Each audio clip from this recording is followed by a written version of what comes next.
And we're back. Thank you, ladies and gentlemen. Welcome once again. We're on the radio today with WKRU. Welcome back, boys, girls, and inmates of New York Max Penitentiary. We're here for another round of Everyday Heroes Escape from New York.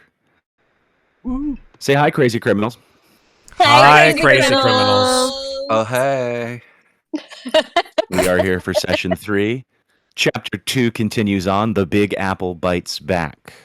When last we left our intrepid inmates, they were on the trail of the arming device to handle the bomb planted in the head of the Statue of Liberty by the NLFA, a faction formed in the prison with militant bent, sent by the warden into the prison of the entirety of New York City in our favorite plot from one of our favorite 80s movies.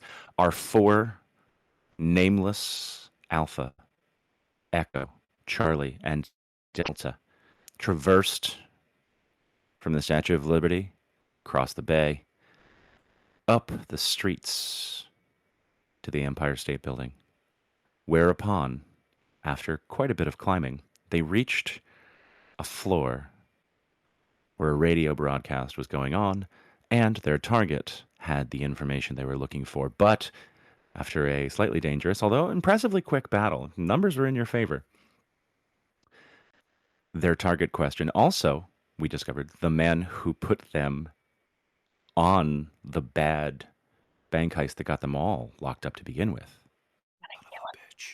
jumped out the window with a parachute of the 79th floor of the Empire State Building with the information they were looking for, but he did not get as far as he might have hoped because Sarah did manage to shoot and perforate that parachute. And when last we left the cinematic view of our heroes staring down from the broken glass with wind whipping in from the heights that they were at to see a lazy drifting parachute ripped with holes land and catch on a street lamp off of the core post of one of the street, not street lamp, the street lights off the core post. And you see a ungodly whipping as he is juked out of position shortly above the ground, caught, dangling, but far below and a couple blocks away from you guys. What would you like to do as we start the music back up? Get some tense music going. Oh yeah, this music brought to you by our friends at Syrinscape, which some of you probably saw me adjusting their awesome web player in the meantime. But oh yeah, how far down? Well, I should say, how far up are we again? Multiple stories. 79. 79. Okay. How far off the ground is he? If we can tell. Less than 20, but he is well away from you there. I mean, like, if he were to fall from where he's at, would it hurt or would he die?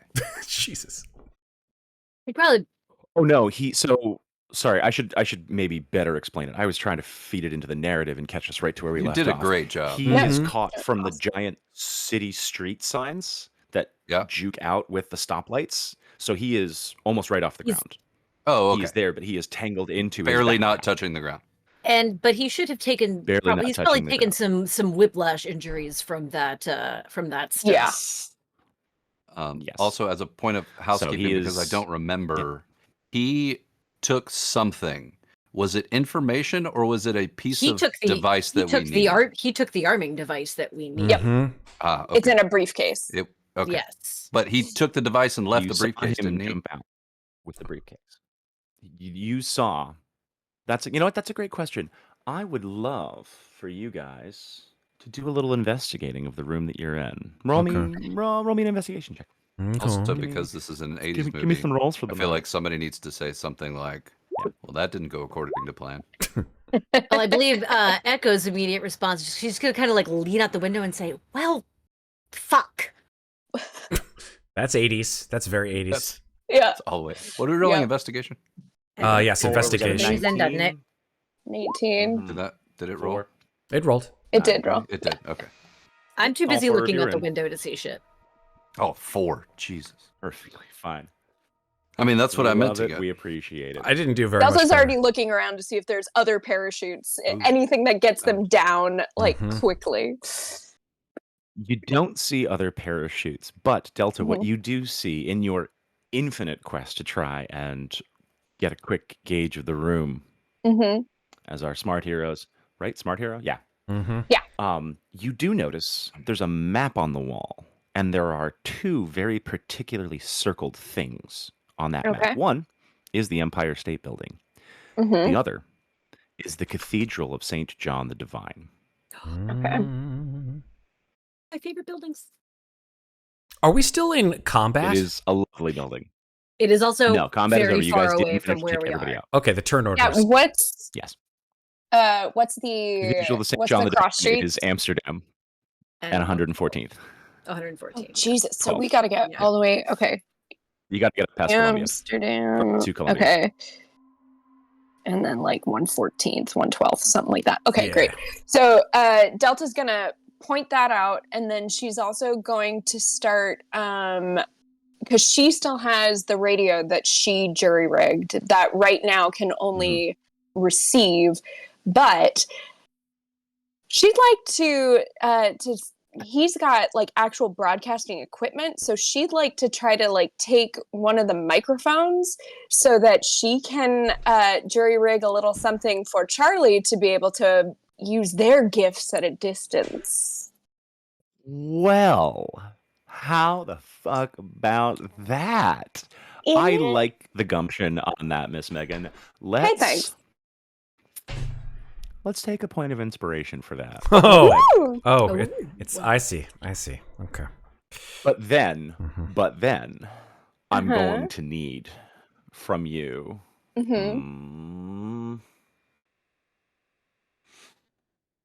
Yeah, it's going to be a mechanics check to try and jury rig something like that. Okay. Wouldn't be computers at all by any chance? I'm better at computers, but I will do mechanics. Any chance? How about social sciences? Would social sciences be in any way involved? Maybe. No. You know what? Trivia. I only need 1 pie left. It's. Let's go for trivia and potpourri. Trivial Pursuit. No, it's going to be mechanics because you're physically disassembling.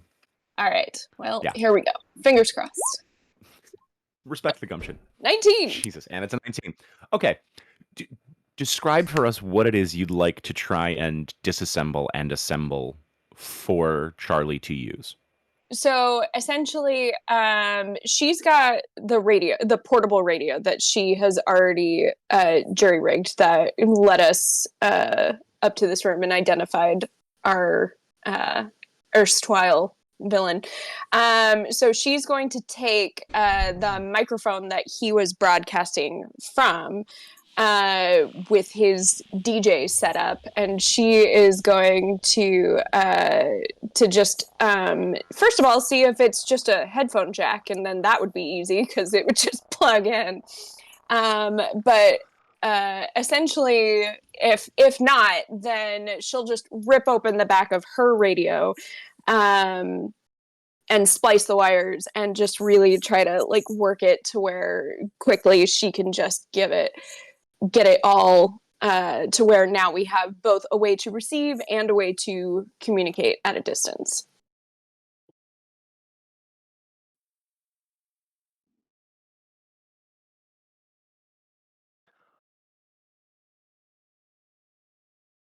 Look at him surmising. I know. This is some serious surmission. Is that a word? I'm seeing Submission? a lot of potential problems in my future when I give you too high an epic item.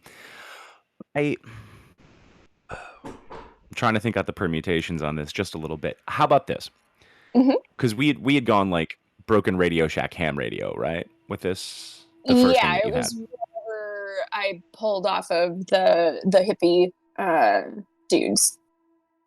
Yeah, that'd be like So I'm gonna say what you want it to do is gonna be the input of something like that. Well, I'm no doctor, I'm no scientist. I think maybe I'm in my understanding of how you phrased it, I think we're not going to be able to get like programmed right into a radio channel on that. Okay. But what I will say is kind of like when you give the child the play school speak into the microphone and it echoes out a little bit louder. Yeah. Sort of like a mini karaoke box that just sort of it's a portable speaker of sorts that does give some amplification. I'm going to say, Matt, Charlie will be able to have, let's call it 15 feet of range for your influence, because your abilities are 5 feet, right? It's talking distance immediate. Let's say at regular Hannibal Lecter volume for Charlie's seductive powers of verbal modern barding, you're going to have a range of 15 feet, not 5 feet for your speaking effectiveness. Okay. I'm willing to bump that up a little bit because you will be standing there holding a little cassette in one hand and having the microphone in the other. So you'll be occupied in the same way that certain heavy weapons do require two hands. But your ability to do the thing would be a full focus ability. In that sense, you could do the thing with range at the cost of you have to have both hands occupied. That's how we're going to do that. Mm-hmm. Right. So essentially, your touch spells have a range. Oh, we lost a video there. Sarah? Oh no! Did Sarah disappear? No. No. Briefly. Maybe she's coming back. Well, her background came back. That's spooky. Her background came back and she did not. My camera didn't. Comcast does it again. Give me a second. Amazing. It's just. Do we need to change windows on that? Nope. On the screen? Nope, everything's good. Just her jumping in the Zoom? Okay. Yeah, we're good. Cool. Okay. She's There back. There she is. Okay. Fix the mic and I should be okay. Okay. All right. So I'm gonna. Can you hear me? Yep. Yeah. I can't hear you. So I'm gonna Yes. walk over to Charlie. Oh, do I need to wait? Sarah says she cannot hear us. Sarah. Yeah. If Sarah cannot hear us, we will certainly, I'm sure, be receiving notes in either Discord or the chat saying she can't hear us. She's not responding, so she. Yeah. I know. We can say, Testing. guys. We can say whatever we want. We could say That's anything. true. That's true. Now I can I'm just hear gonna talk about. Oh, how damn much it! I love her. Damn it, she can hear us now. you. Now I can hear you. You can stop now we saying have to- horrible things about me. No horrible things were said. Okay. We're just Best sitting part about over this here family is talking we're about all how on the much same we page. love each other. Oh, you big fat liar.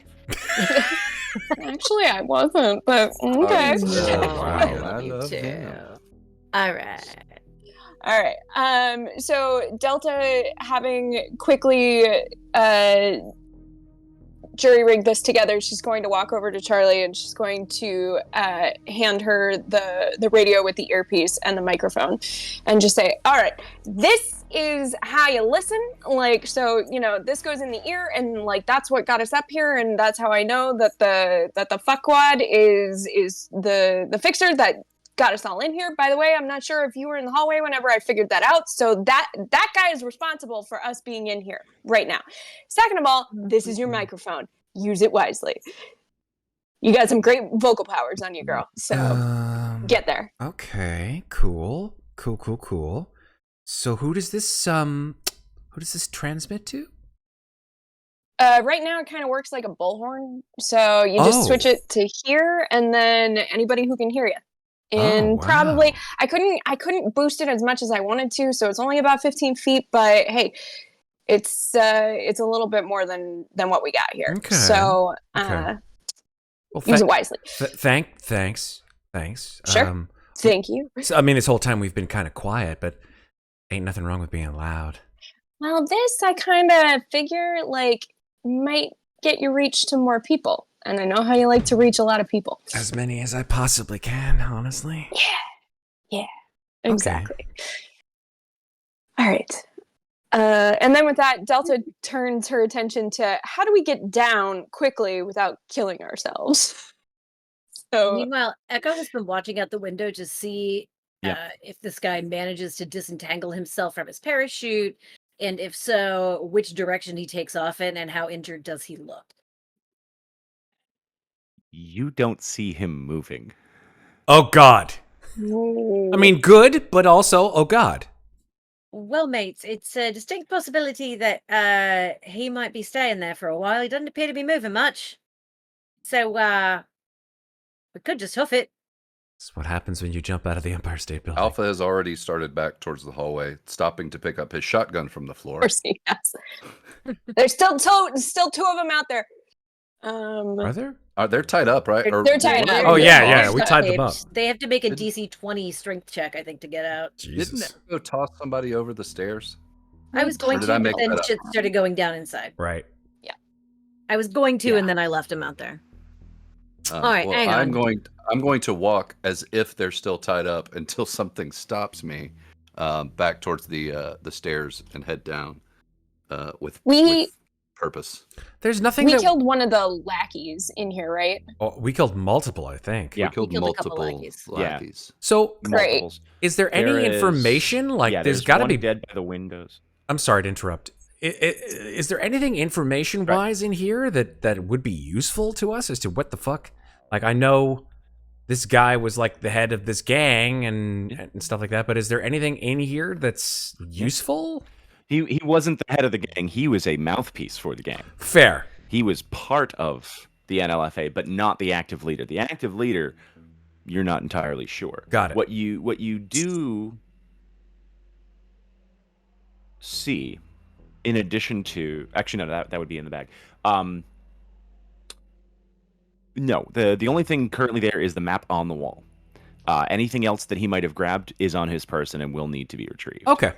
However, I will also give one extra thing to potentially give some ideas here. Delta, when you looked at the map, there were some notes on the map between those two circled locations. Mm-hmm. Along the east side of Central Park, Mm-hmm. the words "The Chosen" are written there, which seem to be one of the gangs, territorially speaking. On the west side, you see Fat Cat's gang. And then Central Park itself, you just see the word "Nope" scribbled in handwriting across it in pen. Would I know anything about either of those gangs? And then CP itself, nope. Okay, got it. That is a great question. You know what? I think we can pull up the PDF and say, roll me a streetwise, because knowing about the gangs on the inside isn't necessarily something you'd have a ton of info on. And the dice hate me. I got an 8. Oh, no. Listen, Okay, you I'm haven't getting been him out of the in way here. You're now. not Getting sure him out of the way entirely, now. Yeah. But it could be I feel like part I of know it. people who would know people. Where are we here? Yeah. Fat Cats. All right, 5, 8. My investigation is because I'm on the floor below us, peeking my head in that door. Fair enough. Oh, Yeah. Jesus. Is that a natural 1, but a 6? is. It is. What? She has Yes, a it plus is. 6 to It streetwise. is, yes. And I have... I am a fucking street rat thug criminal. How is your streetwise higher than mine? I'm going to go ahead and Because I'm an assume ex-cop.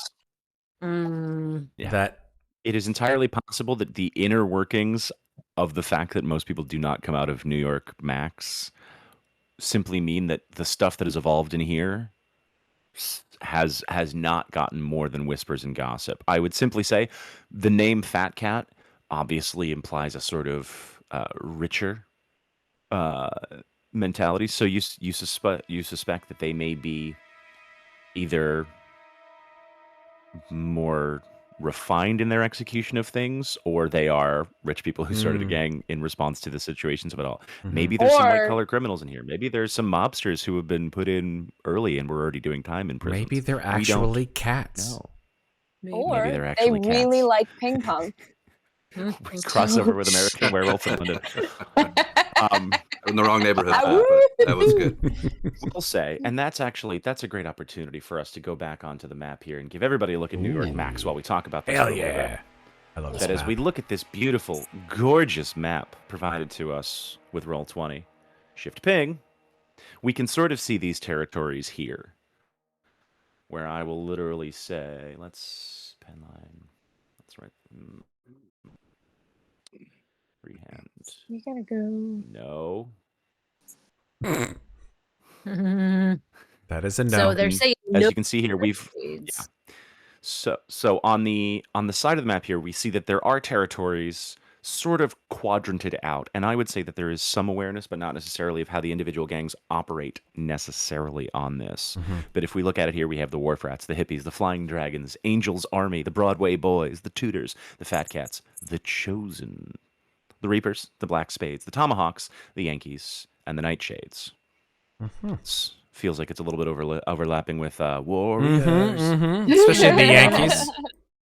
And the different factions all seem to have operational territories. In fact, I will say, going so far as to say that a map that you guys are working with probably doesn't have dissimilar things to this, because we do have here, if we scroll up, an alphabetized list on the other side of the map of some of these prime locations highlighted in fancy green wire look. So you can see some of these locations and a rough idea of where they are spread out. Okay. So yeah, you've we're got headed for USPF G. stations. Yeah. Yeah. You've got USPF stations along the side, basically to keep people corralled in from this borderline red here. You've got those large sections so that people can't really sneak subs in, except you guys did because it was the warden's call, so that was intentionally within the boundaries to begin with. And you see, split up along the river, you've got some sites here. So yes, we've got City College in New York, and we've got Cathedral of St. John the Divine. But you guys are down here. Yeah. So it's a bit of a crawl, which means there are some options.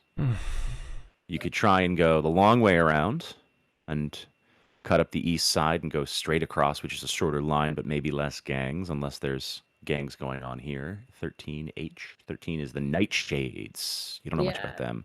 That's the Nope. That's Central Park right there. Nope. Yeah. The Nope of Central Park means you could walk the long way around and then maybe cut across. You could go up through Central Park where no one is going to because other people clearly don't think that it is a gang area worth going into, and maybe its dangers would mean a little bit less of the gangs, or you could risk the Fat Cats along the west side. I'm inclined to say that a giant scrawled nope means don't fucking go there if you don't want to die. So, I feel like of all of the different potential allies, if we could even surmise we might have any, the Chosen, for some reason, sort of stands out to me. Don't know why. That's no bloody surprise. Just feels right. Well, if you're looking for a direct line, we got Broadway right here, which just diagonals up, and then it's straight where we want to go.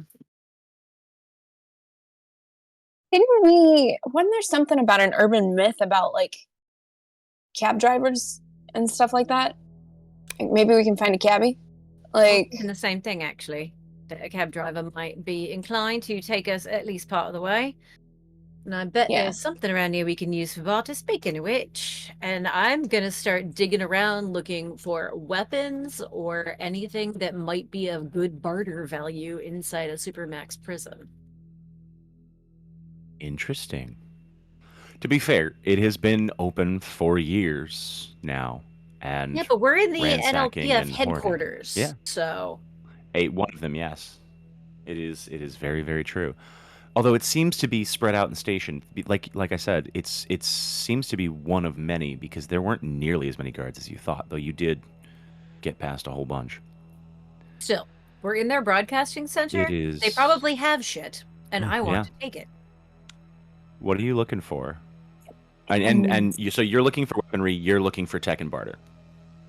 I'm looking for weaponry and barter. I know. I'm pointing at a screen. Okay. Okay. What? You know what? This is a great time for us to talk about the characters. I mean, I'll also start with the bodies. Yeah. Those characters. That's right. Shoot the bodies. Yeah. So we can definitely do that. Those are an LFA, a lieutenant, and a soldier. So I will start with those equipments for sure I can give you.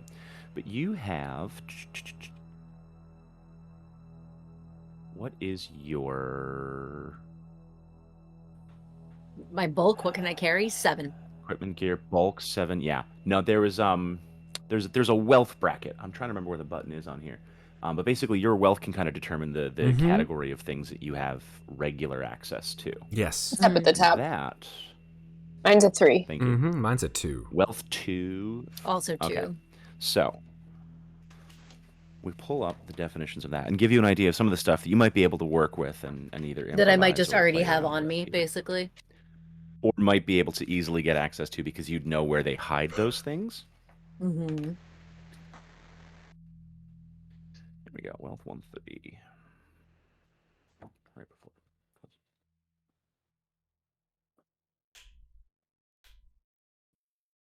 Yes. So, wealth description level 2, Sarah. You are in the lower middle income range, probably renting an apartment with modest furnishings and driving a reliable car. You likely have some debt, but are managing it. Making purchases, access price level, gaining and losing wealth, changing professions, windfalls, financial disasters. What I'm looking for.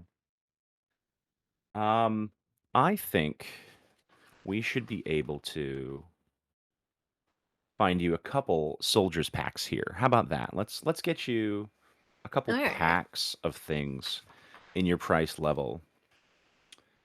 And Megan, let's see if we can find you a barter pack in here as well. I'm gonna say it is the Empire State Building. There were offices here. There's an executive pack for sure. No weapons, no armor. Keys to a luxury car, though you're not sure where it's parked. But there is I'll take them anyway. Why not? gear, bag stuff, pocket stuff, expensive watch. Let's say that there is a 3-piece suit hanging up in one of the little closet, little cubicles. You know the collapsible ones that you can build yourself with a couple pipes, and it's just got a few things. Inside one of the cubicles, I'm going to say, somebody just left some dry cleaning inside that little framework, just inside their cubicle area, if somebody wanted to change clothes. Dress shoes or sensible heels.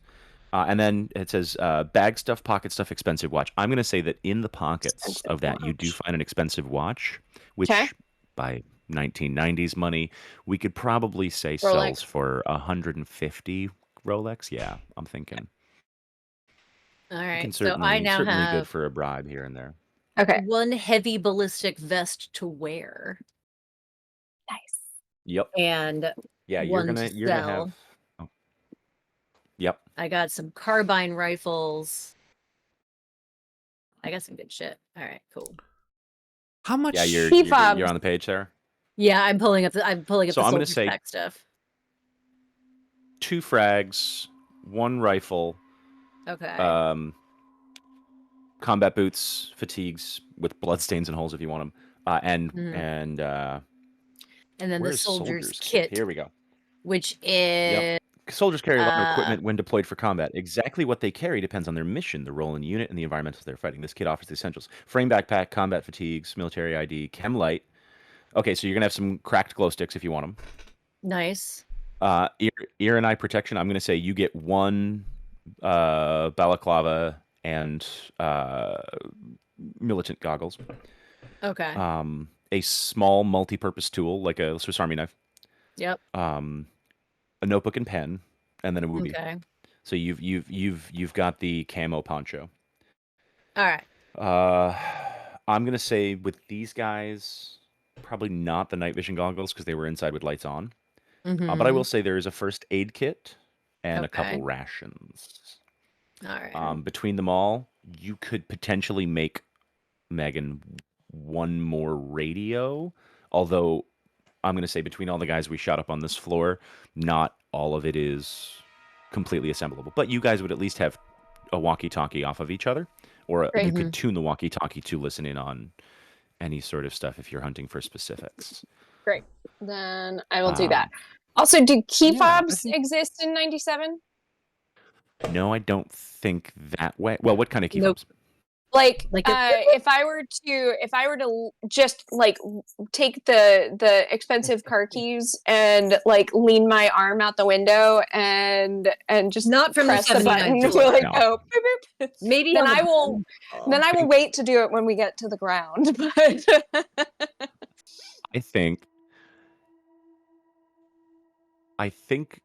the key fob would need to be like less than a block, like a block range maybe, because they're back then they would not have had a 79 floor distance. Nice try though, points.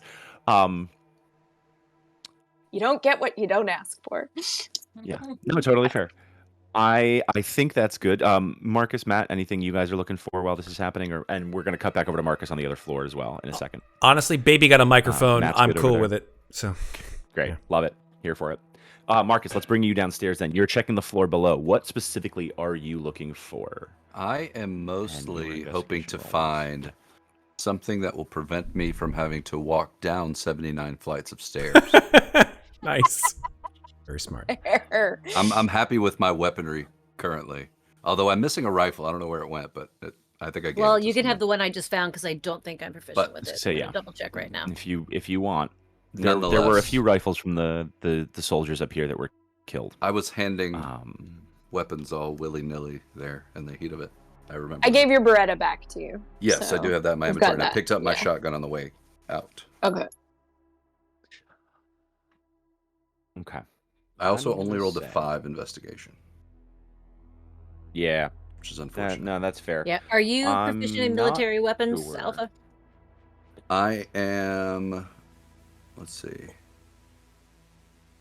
Not specifically, according to my character sheet, but I do have... I mean, I'm proficient with military people. That's right. That's weird they didn't give you military weapons. It is weird. Yeah. I'm not... well, you know what? This rifle might be a good trade item then. Yeah. Okay. Yeah, when the armory stuff comes out for Everyday Heroes, maybe we can get more intense if it comes out before the chapters drop. But I think we're going with the basics in the book right now because that is what we got to work with here. I will say it wouldn't be the safest way down, but there probably would be the curled fire hoses on every floor. If you wanted to get very creative and tie a few together, you might be able to rappel down the side. Otherwise, I think your best bet is just back down the stairs. Yeah, I feel like Alpha just kind of is going to keep checking as he walks down. That's the reason he got a little bit of a head start on everyone, so that he could just do a quick peek in, see if there's something to see, and then keep making his way down the stairs. If you think of anything else specific that you're looking for while we do a little RP with the other three, let me know. Throw me a hand or a question, and we'll roll another investigation on the lower floor. I'll look at some supplemental material. Yeah. And I think with that, some clue in hand. There's a body hanging from a parachute, and there's 79 floors to go. So with that, I think we're going to whip the camera right to a series of, I would presume, Dan Aykroyd level complaints as Matt's character is whining about 79 flights of stairs the entire time. Because absolute silence. There you go. Absolute silence is not possible for any bird class in any system. But I think we can speed it along a little bit and say that you're going down in silence, but I'll give you guys the screen time to talk about any planning you might want to do together about where and how you want to go about these things. All right, so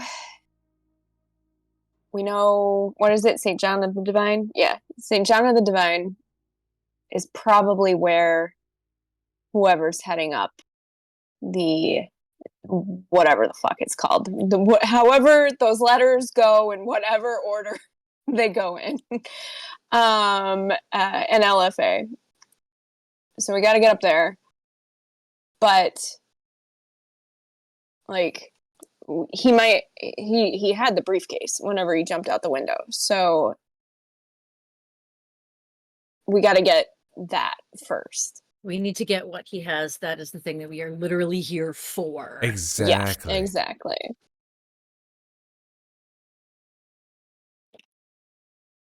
I mean, if you want to rappel down an elevator shaft, that is all you. However, going down much easier than going up. I vote stairs. Stairs is the only way, it seems. Yeah. I mean, IRL, it only takes me 10 minutes to go down 50 flights, so we can get down 70 night in like 20 minutes. I was gonna say we're not throwing that much time on the clock here because I mean, okay. By the time you get to the bottom, it's gonna be approximately 17 hours left. Okay. But also, we have climbed both directions. We have engaged in a few rounds of combat. We did all come out at night, and I'm not sure how many people slept first, although short rests. Fair. Although before we go down, I do want to go out to the 2 guys that we left duct taped in the hallway. Did one of them choke to death on my gum? I'm gonna kind of look back and forth. You know what? And be like, roll me yeah. a social sciences. I forgot to do that. Now, I'm on net 20. I'm just gonna Let's use it for go. weird shit. 16. On a 16, you decide, did you choke him to death by shoving it too far down or no? Oh, absolutely I did. Oh my god, you monster. And as she walks by, she just takes another stick of gum and goes, "Oh, pity." I hate it.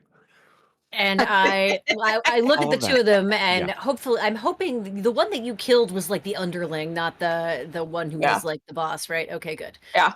I'm gonna sort of stop, look at the boss, tap my foot for a second, and say, "I'm gonna give you an opportunity." So here's the thing: your mate jumped out the bloody window with a parachute.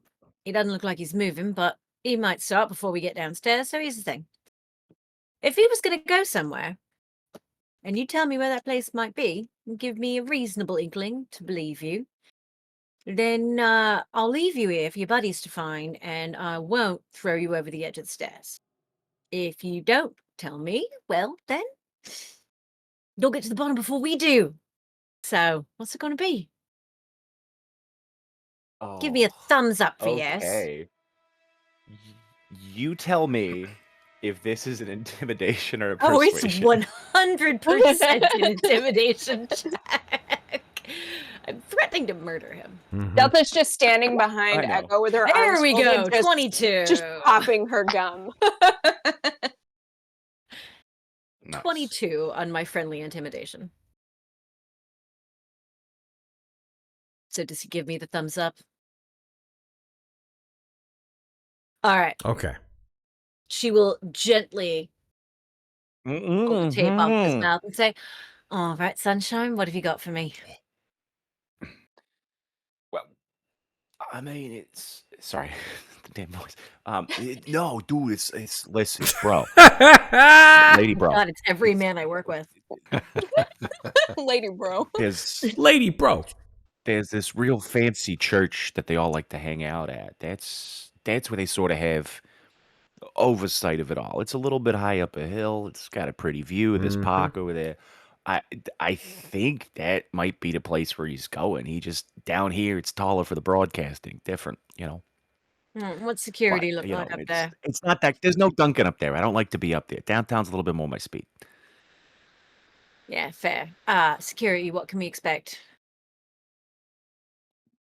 Lots of us guys with guns. You know, it's a big empty church. Guy's got a computer up there. Is some sort of thing with the. It needs numbers, and he just keeps saying to not let anybody have it, which is why this guy had the code numbers, and there was just they were keeping it separate because they wanted control over us. I mean, I know we have a bomb. I assume it's just sort of a fuck you bomb at this point, because what the hell are we gonna do? But like, we just want to get out of here. We don't want to be in prison anymore, and we fucking deserve some rights about this shit. So, the smarter ones than me do the talking. I do the shooting when they tell me to. Yeah, I know that goes, mate. Well, all right. Thank you very much for your help, and hopefully someone finds you soon before you got to pee. He smacks tape back on his mouth, starts walking downstairs.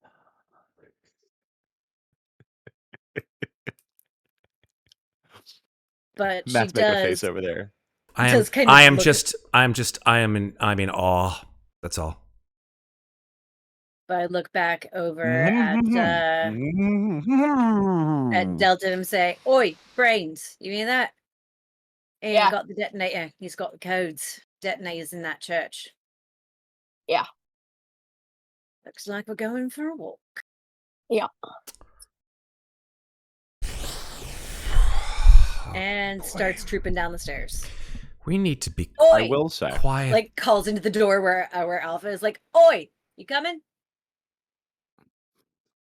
I'm below you already. Yeah. I know. We're walking he's down a the couple stairs. floors down. I call Yeah, into they're the coming down door towards at you now. you as we come down. Oi, you coming or what, mate? I just Alpha grunts and keeps doing what he's doing. Anything you find, Marcus, that you're curious about hunting for? So I think Alpha's decided that it is going to be pretty quick to go down the stairs, mostly because he definitely did not hear the other people talking about how quick it's going to be to go down the stairs. And he's now kind of decided. He's now kind of decided that it might be advantageous to have, if he can find some kind of binoculars or weapon with a scope, that could he could have used that, 10 minutes ago. Don't we have a scope? A scoped rifle? Well, we have a rifle, but it's an assault rifle, so it's probably got like a 2x or 4x scope, if anything, on it. He's thinking something like more a sniper rifle. Yeah, like a sniper, a hunting rifle of some sort. I've got binoculars. That's. I was gonna say the binoculars would be an interesting thing, but rigging that could be fun. You know what? Let's call it a streetwise. Let's call it a 13. Not too crazy, but a little bit above middling, because you're searching with purpose, and that's hard to do while being quick. I do have a plus. But it's the 90s. Bird watching was a thing. The internet hadn't gotten too much into it yet. No. So, No. okay. No. On a 10, you got the vision, you got the idea, but not quite the resources to pull off what you're looking for. Although you could use Megan's binoculars if you wanted to rig something on your own. Maybe duct tape it to a gun. I'd be willing to work with that. I got duct tape.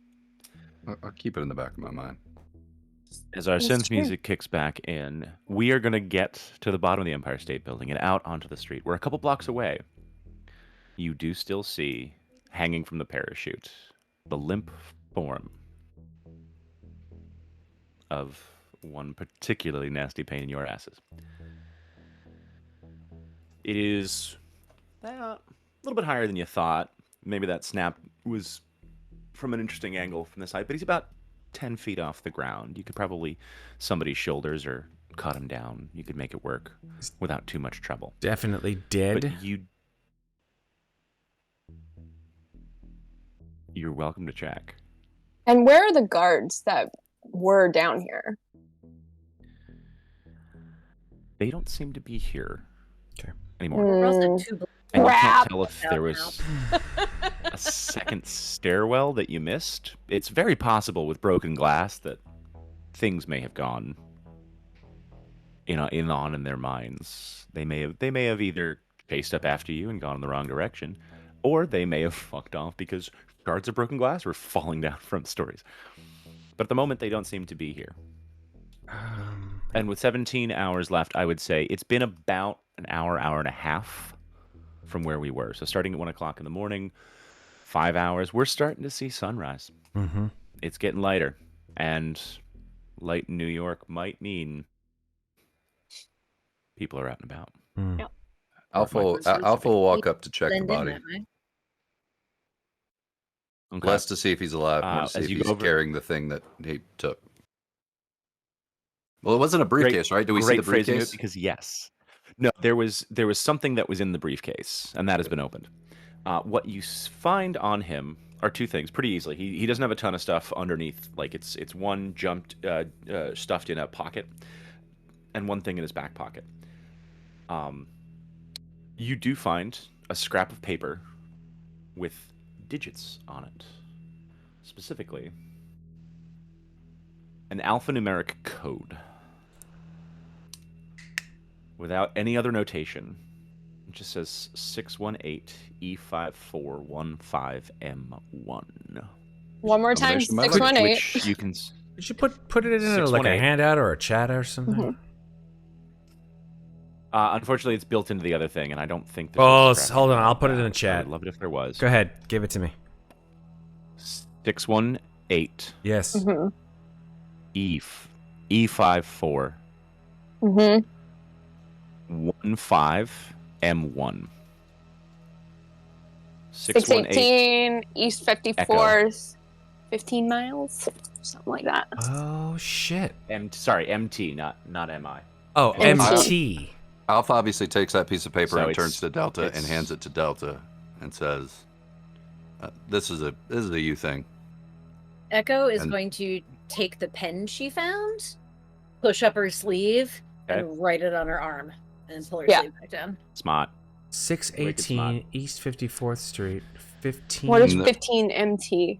Is there? It could be the apartment. No. You heard the guy that you had duct taped upstairs say there was a code. This is the code. This is the code. The nuke. This is the code. Sorry, I see all these and I immediately start thinking it's 618 East 54th Street. Yeah. Yeah. No, we are New Yorkers in that sense. There is also a journal in his back pocket. Okay. Seems to be his own personal information. Oh, what does the prick have to say? Diary of sorts. I'm going to pull that on up for you right now. Dear diary. Pull that out of his pocket and hand it to Echo. Today. Well, I'm going to throw it at Echo lightly, gently. Yeah. Echo will snatch One of the more recent entries is standing out to you with a quick observation. Our glorious brothers and sisters have succeeded in stealing the nuclear arming device from the tyrant king they call a president. Gabriel Batten will be remembered for her noble sacrifice. What a glorious irony that it was installed in the Statue of Liberty itself. Their desecration knows no bounds. Still, it serves our purposes well. Not only is this abomination of a prison home to the largest concentration of USPF in the world, but the explosions should send enough reagent 18 into the atmosphere to contaminate all of the East Coast, not to mention irradiating the surrounding area for decades. Should they bow to our demands, we unleash a horde of the most violent men and women America has to offer, many of whom could become loyal soldiers in our campaign. Either way, we achieve a glorious victory over the fascist monsters. To manage all of this, we had to involve the outsiders. But to my surprise, the people of the Guiding Star family have proven remarkably capable. It pains me to have worked with religious zealots, but surely we can be rid of their foolish superstitions once we overcome the black bellies. They, like us, are fully prepared to die for the cause of liberation. The old Gothic church is well defended. They are holed up, and the black bellies won't suspect we are keeping the device there. A couple new pieces of information here. Yeah. So they've got the code. The code was separate. He was running around with the code. They have been working with a group called the Guiding Star family, which means, I think, unless one of you gets a very particular role, because that is not as known a name, and I'm going to pull that up. Well, it's in my backstory, though. Oh, there you go. Oh, it is? Yeah. I was going to say, I was just going to put a running guess at that being The Chosen, because that sounds like the name of a religious zealot gang to me. Yep. Mm. But, where is it? Sorry, I just need to probably... Here. In my backstory, I was approached by the Guiding Star family for my skills. And I declined, and as a result, had to get the fuck out of Peru, which is why I'm here.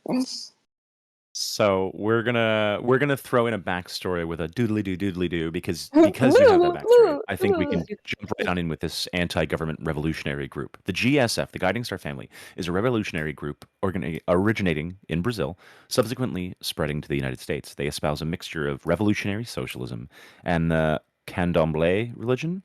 I'm not familiar, which is itself a mixture of Afro-Brazilian and Catholic faith traditions. The GSF claims to fight primarily for the liberation of people in bondage, and its membership tends to come from minority groups within whichever country it is operating. Only those dedicated to the Candomblé may join. The GSF has a reputation for being more disciplined and principled than many similar groups. They are still considered a terrorist organization by the American government and have been responsible for numerous bombings and attacks on government offices and organizations. Within this worldview, they often find themselves at odds with either revolutionary groups due to their exacting principles and exclusive religious orientation. religious. The idea, if you will, that liberation from society is a calling of a more destined people. These people are no joke. They've got all of like Peru in a chokehold. So yeah, I mean, to me, that just screams chosen because destiny chosen. So if that means the entire east side is under the control of allies, that may not be our clearest path.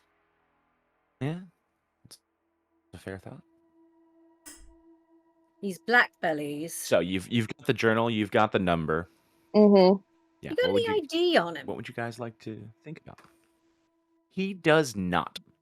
Nothing that tells us his real fucking name. Damn it. Who's this Gabriel Batten? The name. She was someone who apparently died outside of the walls to help them acquire the bomb. Ah. Okay. Not any further information at the moment. He had two names from what I heard on the radio. Like he was going by Francisco when he was on like the airwaves and stuff like that. But I've also got Tommy Rico written down. So hey, and you know that he was also referred to as the title of the demagogue at one point. Yeah. Is it been fairly obvious?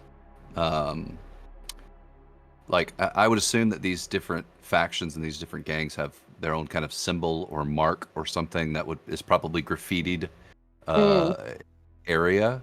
Oh, you beautiful creature. Thank you for the segue, because I was about to bring up to you that there are 3 directions to go, and one is to deal with the fat cats. They're so cute.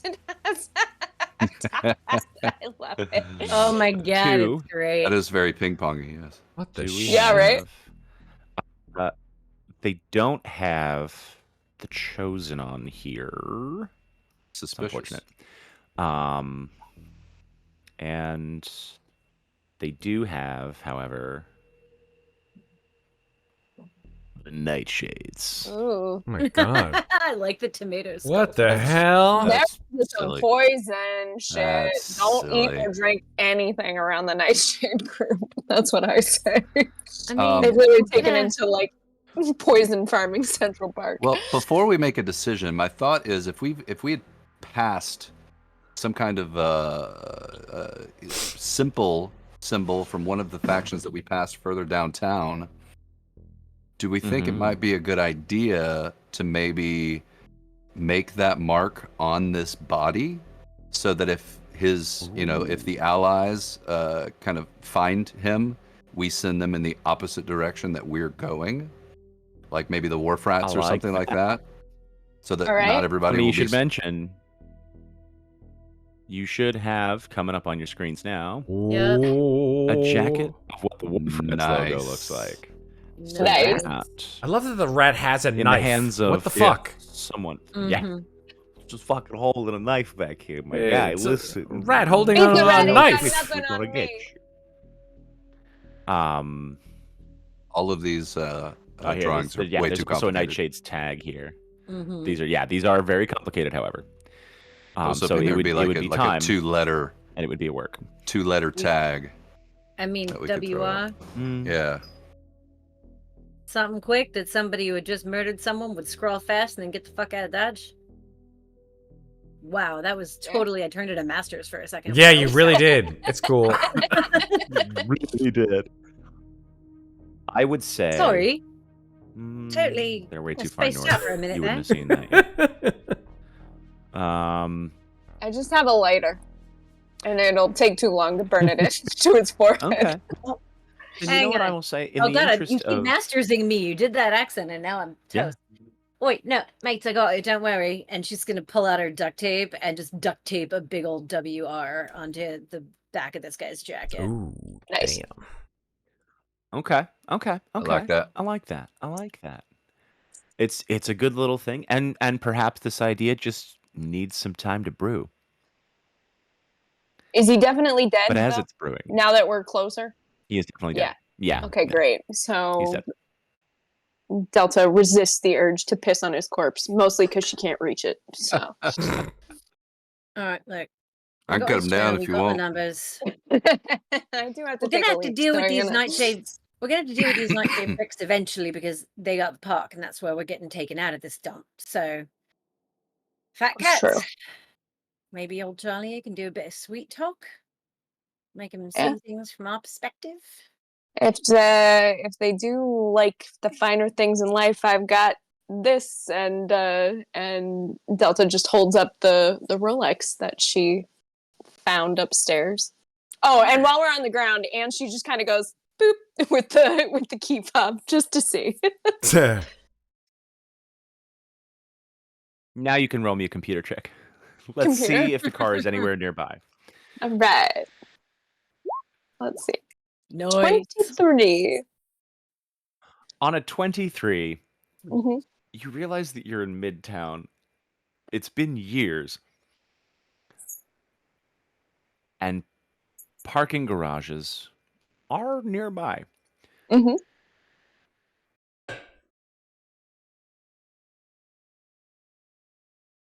While you don't hear anything with a boop boop, what you do hear is the sound of an engine roaring down the avenue. From the north. That's either not great or it's either really great or really bad. Yeah, exactly. Take cover, I guess. Yeah, for sure. At the very least, get away from the dead body. Yeah. Scatter. Yes. You know what? Yes. Scatter. I like that. Everybody roll me a... Are you... Well, let me ask a question before that. Before I say, give me a... What would you guys like to, run or hide? Let's start with that. I would like to hide. I'd like to hide as well. Because if it is a taxi, I'm going to try to hail it down. Yeah. Fair enough. Well, then I need everybody to roll me stealth. Okay. Group stealth to beat us 13. I like this. Nice and easy. Oh. I think I'm good at this. Hang on, I'm at the wrong part of my character sheet. 19 for me. I am good at this. Not that good. Absolutely fine. You guys are safe and sound. I'm going to say... I trip on my shoelace. Down near the barricade. I mean, and then Echo grabs you and just barricades yanks you behind a barricade. Excellent. You run about half a block back up to where the barriers were set up in that section. And you do hear a car rolling on down through. What I will say is it does not look like a taxi cab. It is a beaten up, rust-stained, actually damaged, front of the windshield missing car with the Fat Cats logo on it. Oh. They're coming out of their territory. There are, in fact, 2 cars, which is why it was heard in advance. But there seem to be guys hanging out of it that are not wearing Fat Cat's clothes. They look not well dressed, but it looks like somebody may have acquired a car. And for that...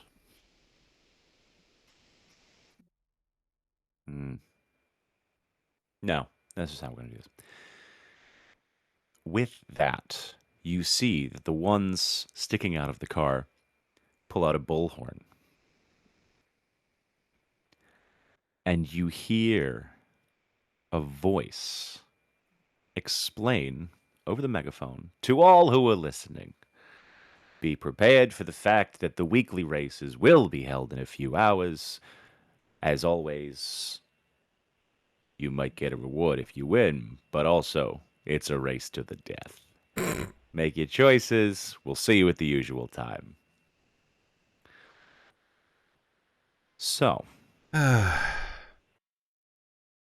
if you wanted to get in much deeper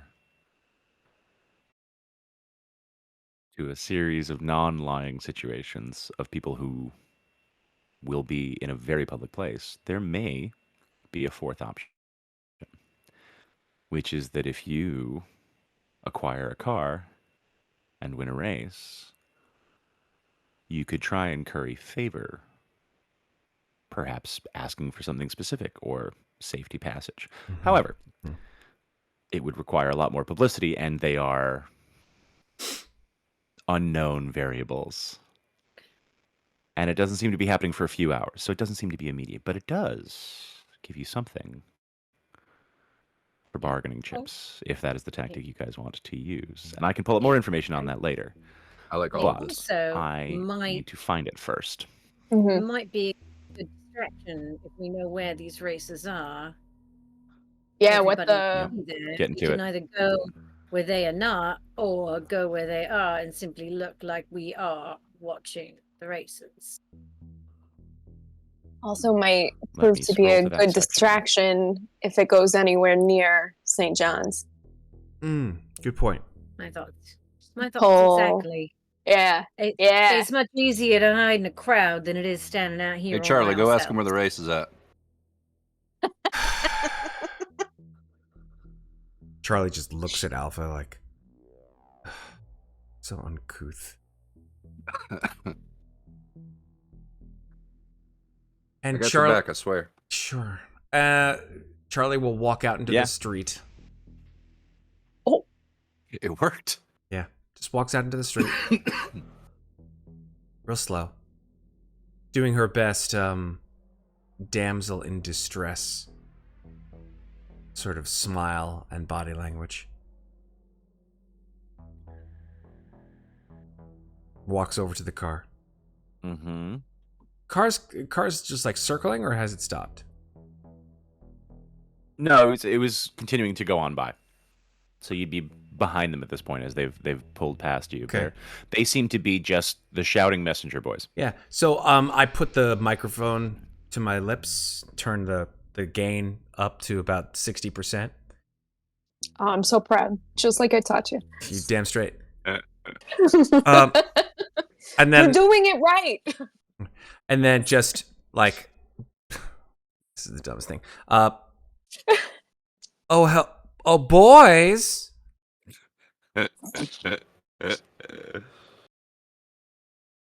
Can you help a girl out? The brakes screech to yes, it worked. One of them starts slowly backing up. Does Delta or Echo have a rifle on them? I have a handgun and a rifle that I can't use the rifle though. I mean, I can. I have a Glock, and I still have the SMG. That's like I have the SMG as well. Strapped around. Yeah. I'm gonna look at Echo and give her like one of these, point at the rifle, with fear in my eyes because I think Charlie's about to get killed. I mean, I will hand him the rifle. Could happen. I'm ready for it. And I'm going to get myself into a backup position to shoot someone. Mm-hmm. Alpha does care. Sure, absolutely. Delta's more concerned about the radio right now. I worked really hard on that, so don't hit the fucking radio. Echo looks at Alpha and kind of nods and looses her fire axe so that she's ready. It is. Do I have any models of cars in here? Hold on, let's see.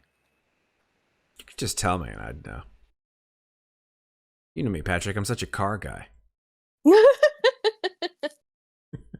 I'll tell you what it is. It's a 1990 Plymouth Sundance. Oh my god. that was the best car I ever had. Is it that teal color that was so popular in the late 90s? That's exactly what it was. It was teal and gray. Yeah, this is exactly the car. No, this is perfect. Yes, Sarah, it is. It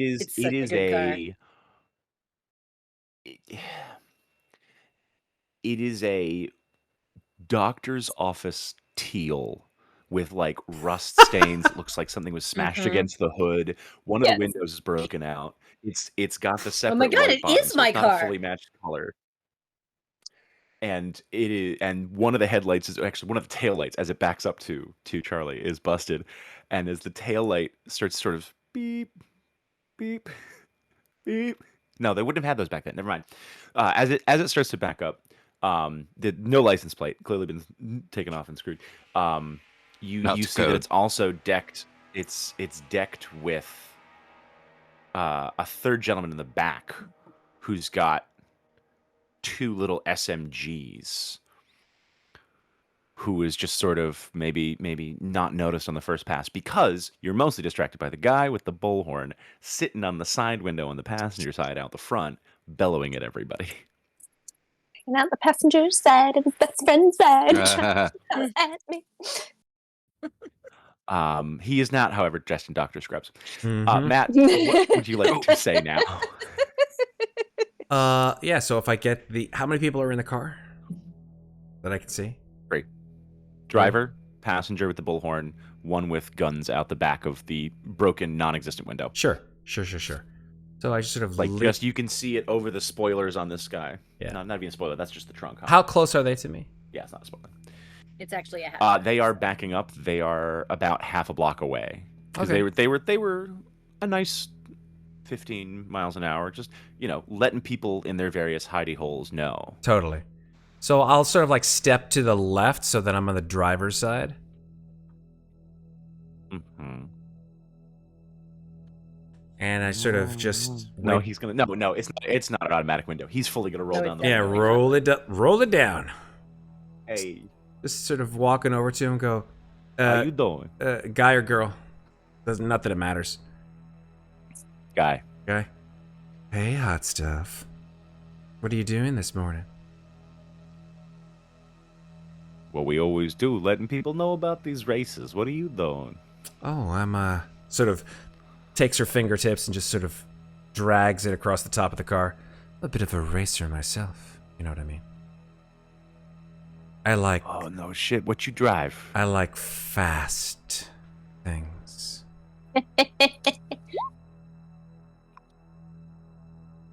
Thank you. Oh no, sorry. I thought that was I thought that was Matt rolling his persuasion. No, I didn't roll it. I didn't roll jack. I'm having fun. I haven't even persuaded him to do anything. So it gets pretty fast with these roadblocks in here. 20 miles an hour as fast as I can go. But if you don't mind stopping and starting, maybe starting again. Oh, I stop and start for. I can get your motor running. I can stop and start for lots of people. So Alpha clicks the safety off of the rifle. Delta's just wrapped. She's just like, good God. How does this happen? Charlie says to the driver, so what's your name? Frankie Fazzetti. Nice to meet your acquaintance, Miss Oh, you can just call me Charlie. Miss Charlie. Short for Charlotte. You can just call me Charlie. Okay, whatever. Listen, just trying to be nice and polite. I am very polite. Until I'm not polite. I'm very polite. I get that. So, Frankie, tell me more about these races. Where are they? Well, they happen a couple different places. He said, finding the right part of the PDF. It's a form of entertainment here. The Duke of New York, the Duke, of course. He gives the gangs a little bit of an outlet for their aggression. Sometimes people are signed up against their will, and it's for our entertainment against some more sponsored races, because you can get curry favor as well. But sections of these fine streets are lined up for people to sit back and get some entertainment since we're all in here. It takes a couple good gearheads to try and get some cars working because most of this shit's just absolutely useless. So where is the actual race? Oh, well, the one that's coming up is going to start at Rockefeller Plaza and run through a series of prepared streets. Because, starting over by the market makes the most sense. Rockefeller Plaza, you haven't been up to the market. I haven't seen you around there very much. Oh, no, I'm new. Why don't you come up in the daytime? Oh, you're new here. Mm-hmm. They're still letting people in, huh? Well, they do it early in the day. Maybe you get some favor with the Duke, and, the Duke can make things happen in the city. Yes, I hear you. I can make some things happen in your city. It's sort of like Charlie sort of takes a second, squints, like, what the fuck? And then right back to where she was. Notices Alpha, maybe, or Delta, or Echo, like, across the way, and just, like a quick thumbs up, like, off the head. Yeah, I'm going to give her the old... As the second car backs up as well, you see that the two cars are there, and they're just sort of watching each other. He goes, "You want to hop on in? Come watch the race with us?" Oh no, that's okay. I've gotta meet some friends. Are you guys with the Fat Cats? No, this one was abandoned. We fixed it back on up. Haven't given it a new paint job yet. Oh, but the bullhorn allows us to get a little bit of peace because we're clearly given information and we're not ruffling any feathers when we go into the other territories. Who are you with? What gang? Well, you see, it's not necessarily about being with a gang in this instance. It's about being part of the Duke's entourage. Oh, so you're specifically I'm a connected guy. You're with the Duke. Well, not directly. She looks disappointed. She's Vincenzo's working on getting me in there. I gotta impress him first, so I gotta do a couple jobs like this, and then maybe he moves me up in the connected wheel there. Where does the listen? Where does the Duke like do his stuff? Like where's he out? All over the place. That's why he. Oh. He travels with an entourage. 10 guys, always fully armed to the teeth. Sometimes in their suits, sometimes not. He's like a real Corleone, you know. He knows what he's doing. He's got the team. He's got the orders. He's got the vision. And he's a peacemaker. There's no trouble. There's trouble. But sometimes he just sort of runs neutral territory stuff. I see. Smooths things over, but it costs money. You gotta play along with the Duke. Yeah, I get it. I'm losing the accent. Yeah, you really are. It's cool. It's fine. You notice if you were Frankie that Charlie's eyes are starting to wander all over the place, clearly showing that she's losing attention with what this guy is saying, especially when it comes to the Duke. And she says, "You know, Frankie, I'm sorry. I'm late. Maybe you tell me where I could get a car if I wanted to, I don't know, join in the race or something like that." You gotta fix stuff up if you're looking to do that. We listen. There's pots here and there, but most of the cars, they're with people, specific groups. Everybody's kind of hiding them away in certain parking garages so that they can have a small supply of slightly faster materials. Okay. Some guys, the motorheads, they work the gearheads. They try and make an old car work again so they can come into the races and get maybe some money. Lots of betting going on around here. Lots of favors. So the Duke is he's very well connected. The Duke. People don't get to see him very often, but sometimes he moves through the crowd. No, I understand. One last thing, Frankie, before I let you go, because I know you're really busy and you have things to do, and your partner there sort of waves at the person. You hear with the horn from the other car, which is a little further ahead. Just waves. Hi. If I wanted to meet a friend uptown, like way uptown, what's the fastest and safest way to go would be? Roll me persuasion check. You got it. Let's go. It's the first persuasion check in this entire conversation. Fucking hell, that's the way I roll, yo. I don't even need persuasion. About them apples. That's perception. Well, so Oops, that was perception. I can't see. I'm blind. That's how you roll. I roll so well that I click on the wrong. You rolled an 11, so what's your persuasion mod? Persuasion is plus 11. So you got a 22, Yeah. baby. Damn. I mean, the safest way is right here on my lap all the way. You going up the east, you going up the west. Stop it. I mean it, though. If I were to meet a friend uptown and I wouldn't want to, like, bother you or anything, like, what would be the fastest, safest way? East side? You mean like up by the Yankees territory up there? No. With the Tomahawks? No, or? I don't want to go away, like, maybe, like, more on the west side of the city. That's all the Fat Cats territory. You gotta, and what's the other one up there? The Reapers. And you haven't heard that name, the Reapers, before. The Reapers? But it does seem to be another gang. Oh, yeah. Okay, and they're not in the group, are they? The Reapers are on the map. Oh, they are? Well, they are the 9. They are 9, the Reapers. The church is I'm guessing that's who the quote-unquote black bellies are. Oh. Okay. Well, let's see here. If you'd like to.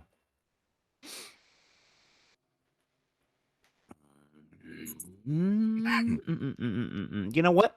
Roll me a streetwise check, Matt. See if you can get them to talk. Okay, sure. No worries. My streetwise sucks. What you might have remembered from the stuff that you do now, because as an influencer of people, as an icon class, your social interactions may have dabbled in the awareness of these things for the sake of getting between crowds to I rolled a 13. Yeah. I think you would have actually, I take it back, heard about the Reapers. One of 3 traditional gangs, the Bronx gangs, now located in Manhattan. The Reapers trace their history back to the 1960s. Featured in Life magazine in '72, the Reapers were the inspiration for many films and books exploiting street gang culture. Unlike the Black Spades or the Tomahawks, the Reapers are really a reconstituted gang. Their original incarnation, having made peace and broken up in the early 1980s, reformed in 1990 as a women's gang, but there aren't all that many women in New York, Max, to recruit from. So they have since taken on male members. The Reapers always offered sanctuary to women prisoners in need, but otherwise guard their territory fiercely. Okay. And so we got some ovaries on this crew. The church would be up near the Reapers' territory. Ovaries before broveries. Wow. Okay. So what I'm hearing is Fat Cats, Reapers own that particular area that we're trying to head to. And that's the safest way to go, right? Not going all the way around the other side. Fat Cats and Reapers, it would seem less likely unless specifics were sort of either challenged or encouraged that there might not be too much trouble. Okay. All right. Fair enough. Well, yeah, but you know the Fat Cats are very fickle these days. There's tolls you got to pay to get through their territory if they catch you. So either you got to be very sneaky about it, or you might run into a little bit of trouble. We managed to fix this car up after a scuffle one time because they run around that Upper West Side there and they get you from place to place within the territory. They're very efficient, nearly cabbies, but not entirely. But I think it's because of that old parking lot that used to be up there by Columbus and 72nd. I don't know. The Fat Cats have been weird lately. It's part of why we're armed rather than our usual messenger system. And he gestures to the guy in the back with the 2 submachine guns. We were flying the colors to make sure they didn't give us any trouble, but we had the guns just in case because there's something's going on with the Fat Cats. I don't know what it is. Okay. Well, you've been really, really, really helpful, Frankie. Thank you so much. Well, anything for you, beautiful. Oh, you're such a sweetheart. You have a wonderful trip and stay safe, okay? I'll see you at the races. And as he says that, he guns and just picks up, gets the squealing tires, the full over showy, and then you just sort of see him juke the car because he realizes there's too much stuff blocking these terribly, poorly apocalyptic streets. I desperately want to see Charlie charm her way into being the flag girl for this race now. Damn straight. That's all I want. Stage 1 complete. So yeah, Charlie will Stage 2. Do all the things. We'll walk over to Alpha, Delta, and Echo and say, well, that was interesting. It may well be worth our time if we are to try to insinuate our way into one of these gangs to be involved in one of these races. I don't know if any of you are decent or driving cars. Or at the very least, fixing Delta one up. kind of side-eyes Alpha. Oh. Is that even a skill? Okay. Well, Alpha, I know you and I have not necessarily seen eye to eye, but it's worthwhile me mentioning that this could be a real plus for us. There's someone who controls this place. I think you've probably all heard of him, the Duke of New York. He tends to look very favorably on the person who wins this race. And if we have his graces, well, we'll have the run of this place so we can go wherever we want and not have to sneak around like rats. I've been itching to get behind the wheel since we got here, so well, I'm in. If you're everything that we hope you will be, then it's all for you. Yeah.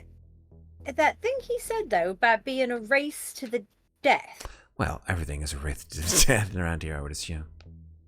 Yeah, but I feel like maybe that means more than just driving the car. Oh. Did you ever see Grease? Sure. No. What is that? I mean, I see Grease all the time. It's usually on people. Well, there's a movie. They have a drag race. Like the cars that they outfitted have like shit that comes out of like the hubcaps to like slash your tires and shit like that. And so I'm guessing. I mean, if we give me, yeah, you are. If we give me enough time, I'm sure I can like rig some stuff. But well, we got about 2 hours, and I got this. And she pulls out the Slim Jim that'll help her jimmy a car open. Oh, okay, that's useful. Yeah, we will need to find our own car. They don't just sort of give them away. That is one of the big problems with this being a complete thing. Yeah, all right. Can I? What? Well, Streetwise is supposed to help me navigate and or find things or know where to find things in a city. So if I was trying to find a car that had been well hidden, whereabouts do I think to look?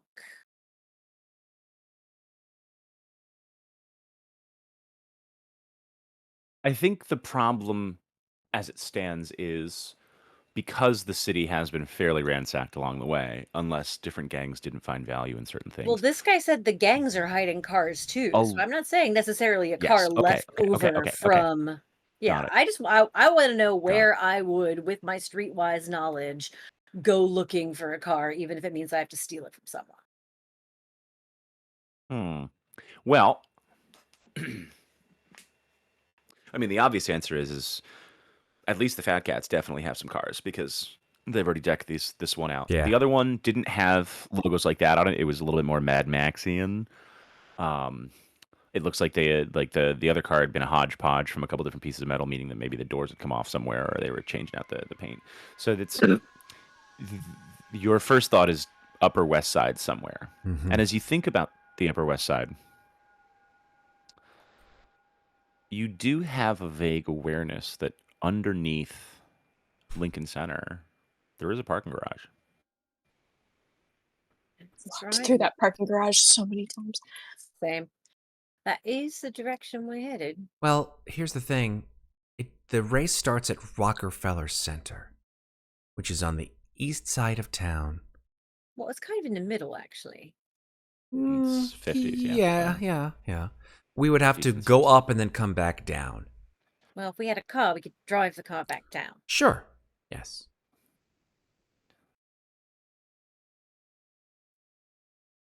Are we okay with this plan?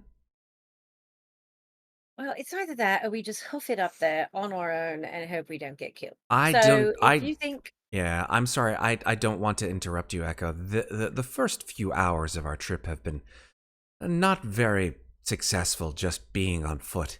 We didn't want to go in the subway because there are things living down there. We almost got into a scuffle with the hippies, and God knows what else would have happened to us if you guys weren't so great at shooting people. And I don't want to burst your bubble. I'm really shit at killing people. You guys seem to be very good at it. Where the fuck do you think I'm in here, love? Anyway,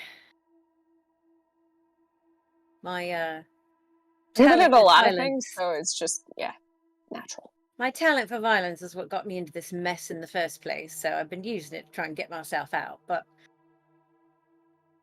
I agree that having some wheels would in fact be useful.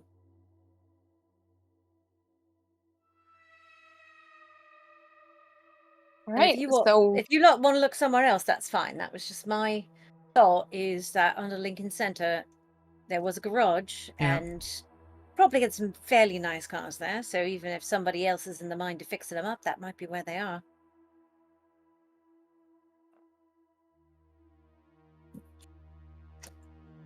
It's like we're stealing a car. I'm all right with that. Back to my roots. All right, let's go. There's a Gone in 60 Seconds quote here somewhere, but I don't know what it is. Only if we find a Shelby Roadster down Let's there. go! Oh, wait, that's Fast and Furious. Sorry.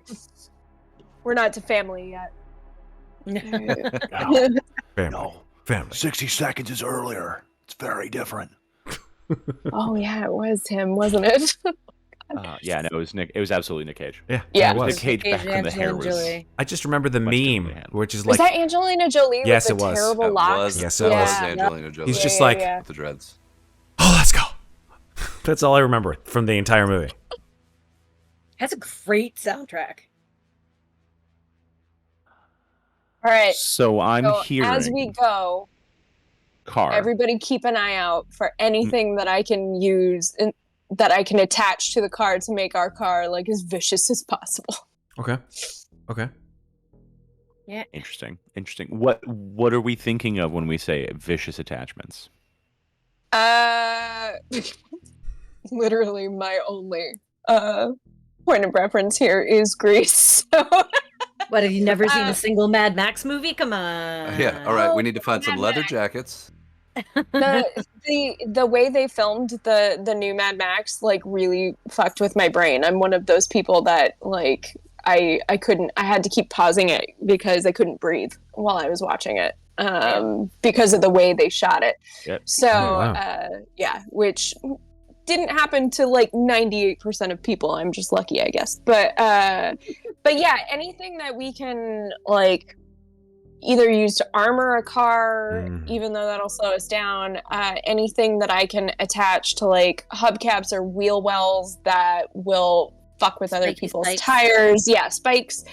We happen to find a flamethrower somewhere. That would be nice. Yeah, flamethrower would be great. Frag grenades. I plan on riding shotgun and just shooting at people. Is my plan. Yeah, anything that we can also like anything long that we could possibly like put through like windows and stuff and just use it to like clothesline either cars or people that they have like hanging out. Like all of these are options that my imagination is telling me could be fun.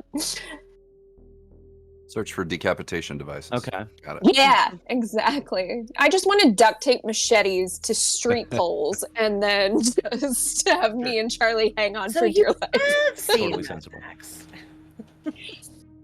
Yeah, when I could breathe, I saw it. Okay.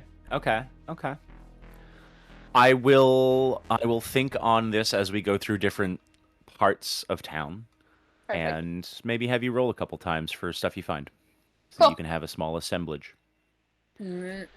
But I think before we do that... No, we're not quite at break yet. Okay. So let's I'm also let's looking roll. out for like mom and pop hardware stores that might have just random shit that hasn't been taken yet, like building materials. A bold game. Something that I can weld with. Yeah. Alpha's going to offer Echo's rifle back to her. I can't shoot a anything. Take it. All right. Well, then let's do...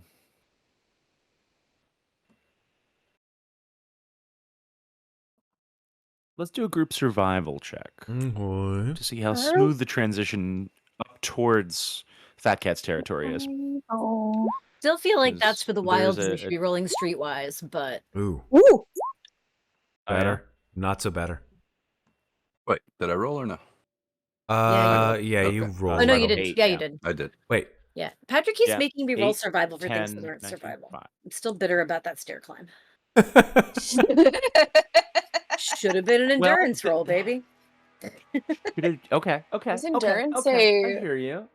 A skill, yeah. Oh, it is a skill. Oh, I didn't realize that. I think your Zoom has frozen, Sarah. Uh-oh. Did we lose her again? She's really good at staying She's still. yes. I'm perfect. Yeah, no, she's definitely there she went. There we go. It's okay. I lost audio for like a solid 3 minutes. I think the internet is going kind of nuts out tonight. I don't know why it is. My wife came over to me and goes, It's not the internet, it's something with my fancy camera. It just freezes up my computer every now and then, and I have to unplug it and plug it back in again. Okay, I just like to blame the internet, but whatever. Shame on us you for can do that faces. I'm with you. How dare I have one? Mm-hmm. I dared to restart my computer this morning and See you next year. yeah, exactly. Here are the last 600 updates you haven't installed yet. Pretty much. Lincoln Center! Let's go! Yes. Anybody want to see an opera? Endurance? Endurance would be part of it, but it's also about I'm not saying. Well, no, I'm not saying endurance for now. It was endurance for the stairs. Yeah. Still bitter. Right. That's what I'm still bitter about. Right. This I would say streetwise, because you use streetwise specifically for navigating in cities. That's one of the specific things that it describes it as in the book. Streetwise is basically like the classic D&D survival, but for urban environments. Mm-hmm. Sarah, were you still arguing a roll from 2 months ago? Yeah. This is okay. This is normal. Well, I mean, yes, yes, he has met me, and he should know this. But also, no, I happened to be looking through. I was looking through the skills earlier to just refresh myself on what some of them did, and I read endurance while I was doing that, and I was just like, it reminded you that you were sure that you brought were it all 2 back. months ago. Yep. Okay. I would argue, for the sake of barricaded, debris-laden streets, which are not necessarily known by everybody, and newly formed since the territories have been marked and partitioned, that while Streetwise is definitely valid, and if it's because you rolled a 5 and you're mad about it, I will give everybody the opportunity, if they want, to roll Streetwise as well as Survival and take the one of the two that they prefer. You know you're gonna roll. I am gonna roll God. Let's go. Kind of benevolent you are kind of benevolent. I mean, yes, it is also because I have a +0 to survival, and you keep making me roll it on things. All right. Damn. I'll take the 21. Also, it is also very fair that we are not through all of the encounters in this yet, and you may hate me later, so I might as well be nice now. Well, everybody rolled streetwise kind of above double digits except me. So. There you go. Oops. Just let me hit. So you take survival. Yeah, I will definitely. Yeah, take you had a 10 for survival. So we've got, I would say, between everybody, it is. Yes. Oh, sorry. I was just thinking there's barricades everywhere, and there's got to be barbed wire. So I definitely want some barbed wire. Oh, I was going to mention that at one point. Yeah. Barbed wire. Yeah. Very well. I can definitely throw that in a wheel well. We'll take your 19 survival to properly strip barbed wire from various barriers. Nice. Without cutting yourself. Definitely rebar poking out of concrete. Yeah. How about repurposed rolls? There you go. I'll repurpose the rolls for survival and streetwise for everybody, so that there is collection as well as progress. Oh, great! There we go. Which happens pretty effectively for pretty much everybody. There aren't too many bad rolls when all things said and done. I would say maybe in that case with survival, you're just not finding the mom and pop shops you're looking for because you went certain streets to go try and find certain things. But I will say that as we approach Columbus Circle and the West, you do start to notice more gang territory boundaries as you finish up your section of the hippies, but having started to see how they lay their traps and learning from your earlier night mistakes, it is, thanks to your smooth talking and sharp-eyed attention, fairly easy to cross lower Midtown West. And you make your way as the sun begins to rise, none of you having slept, to, well, hold on. I think I actually have, there should be a timestamp here. Hold on. There is not. Okay. I'm going to say, if we were saying,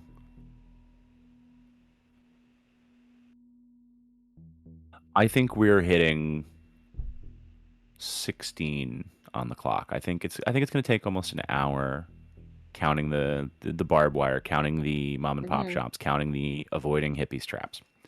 We are pushing almost 8 hours now from landing. 7 hours from landing. So we've all been up a while too.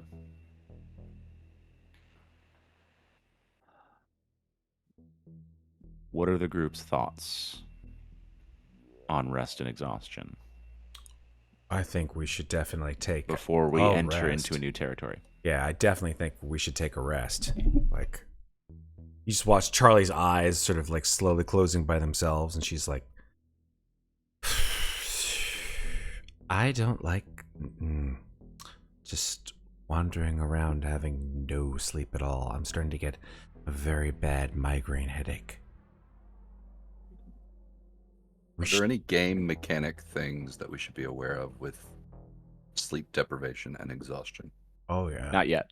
Oh, not yet? Not yet, but I believe there is one for exhaustion.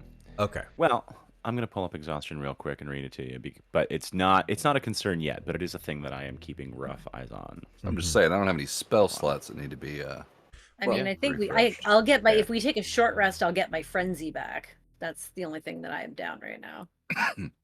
I've been super conservative so far, so... And I can roll 1 hit die. Well, if exhaustion in this game is anything like exhaustion levels in D&D, then with 1 level of exhaustion, we're going to have disadvantage right? on all ability checks. Yeah. Until we take a long rest. And I don't think, Alpha, you should be driving a car. Don't you worry about my driving. Okay. Are we going to miss the race if we take 8 hours? Because long rest is 8 hours. I think, am I correct in thinking that Frankie said it was that night?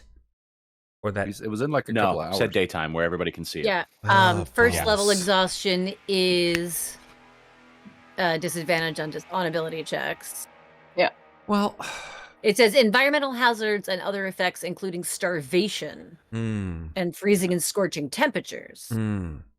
It doesn't say anything about lack of sleep. Okay. Short rest, 1 hour or more. End of a short rest, up hit dice, maximum number. Long rest, miscellaneous rules. Here we go. Environmental challenges, visibility, starvation, dehydration. So if we don't drink enough water in 24 hours, we take there's a con check, and if we don't eat enough in 24 hours, or sorry, you can go number of days without food equal to 3 plus your con mod, so we're all fine there unless someone has a -3 con. Thankfully, no. I'm mostly just throwing it all out to make sure that we are on each other's awareness of there is a clock ticking, but you have been up for quite a few hours. And probably because you were awake before. Yeah. There are injuries that can impose exhaustion on us, but none of us have those yet. If we're going to go about getting a car and then getting that car back to, Rockefeller Center before the race starts, that will take a certain period of time. If we sleep, we will miss that massive deadline. We will miss that window. So we should, if we're going to have to soldier on, then fuck it. Let's soldier on and get the car, make it to the race and see what happens there. And then if we win, we'll fucking earn our goddamn rest, to be perfectly honest. There you go. Yeah. I like that. We'll be crunched on the other side for sure. But we can cross that bridge when we get there, hopefully with status. Yeah. It's either that or walk all the way to the northern part of Manhattan, which will cost us a few hours, rather than if we win, driving there. Yeah.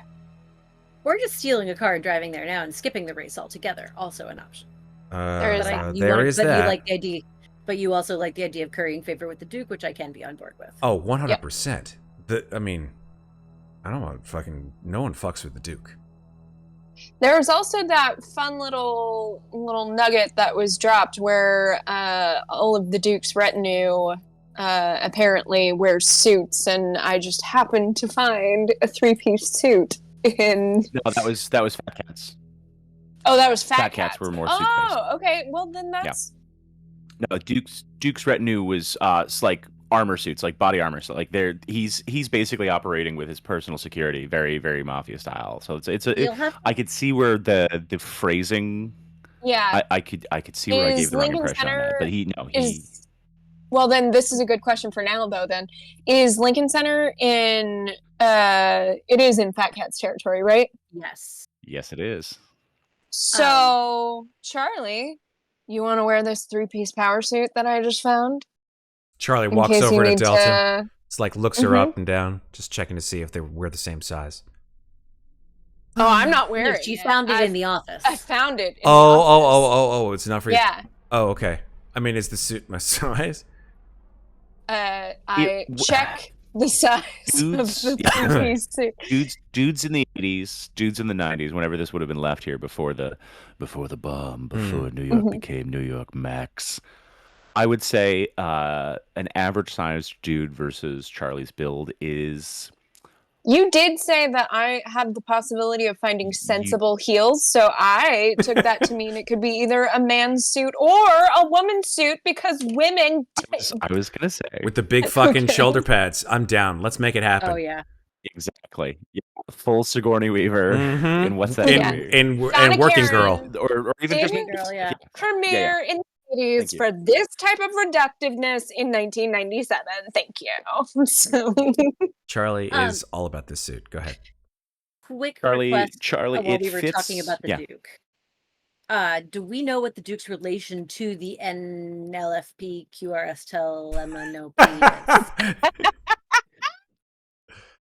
I don't think he has one, to be perfectly honest. And he does not.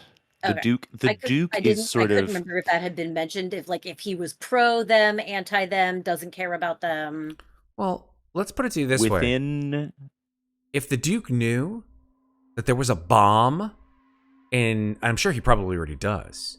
If the Duke knew that there was a bomb in the Empire State Building that these idiots are going to fucking trigger and blow the whole goddamn island up, I think he may be able to help us out a little bit with that. True. It is entirely likely that the Duke would not be thrilled because of his lovely little empire in here. But it is also very possible that if the Duke is this well connected in getting things in and out and people around, then maybe the Duke is playing all the betting odds against the middle. Mm. Maybe the Duke nudged a little here for leverage for stuff. Maybe the Duke pushed a little there so that it wouldn't come to throwing off the arming device and flicking the switch. It is entirely possible that the Duke might want to use that leverage for himself. It is entirely possible that the Duke has resources that could be useful. It is entirely possible that these are all theoreticals, and you won't know until you're able to walk into that room. But also, if most people don't get to see the Duke, then the Duke may have something to deal with all this.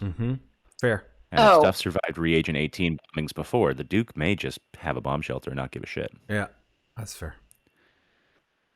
One other thing. I'll come back. One other thing before we go any further. Delta, Echo, you wrote the code on your arm, and then that's like completely covered, right? Yeah. Okay. So since we've got that, she's also going to memorize the code, but she's going to take the piece of paper and add it to her gum. So nobody else can have that. I just want that off of. I want that stated for the record. That is off of our person, so that nobody else can have it.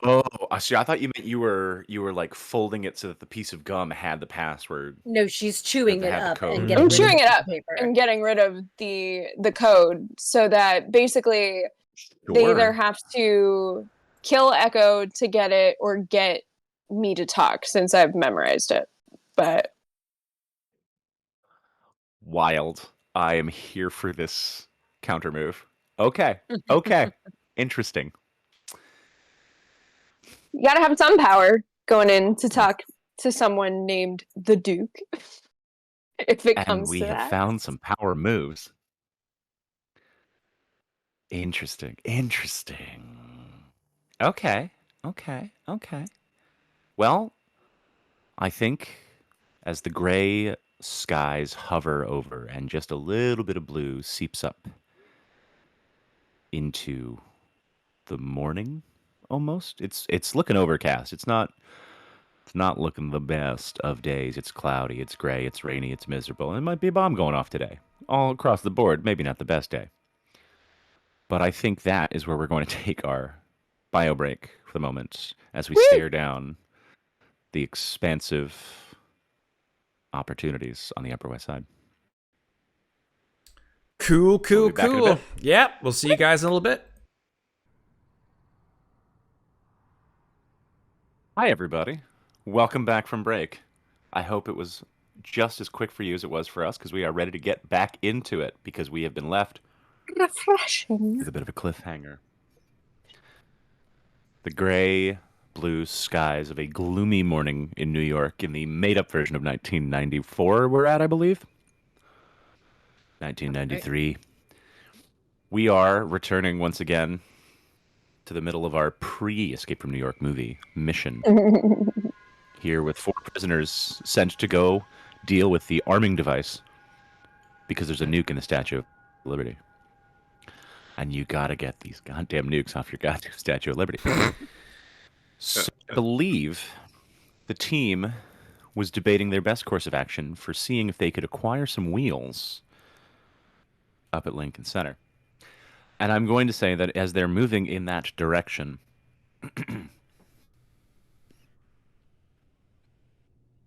as we go, Delta's just every 5 minutes or so, she's just, or like every block or so, she's just pressing the key fob in case we can make this easy on all of us.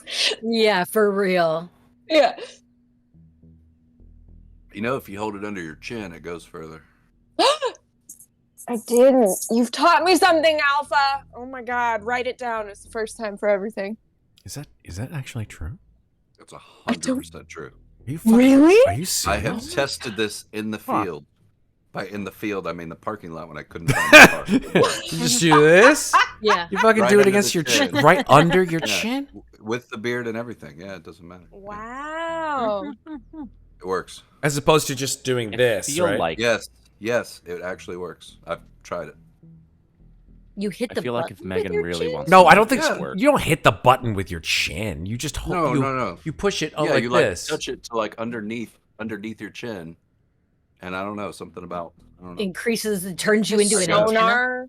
Yeah, basically turns you into Megan, I'm going to say the sheer luck of the right car for these keys is going to be a DC-20 check. So if you'd like to, you are welcome to roll for it as you work in that direction. Great. Investigation? Mechanics. Which one? Mechanics? No, I was going to say mechanics, but... Survival! Everything! It's survival! Really sheer bullshit. Wow, thanks. Okay, fine, at me. You tell me.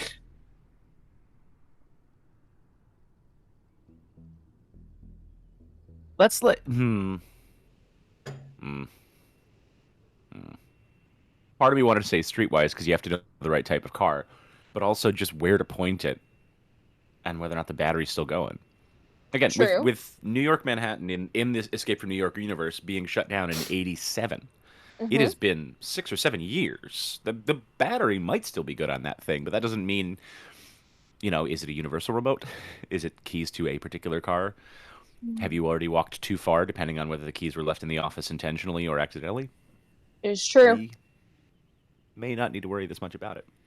Because as you continue your stroll to the Upper West, I think it is worth pointing out to everybody that as the day dawns, you do see fewer crazies on the streets as the fires begin to smolder out.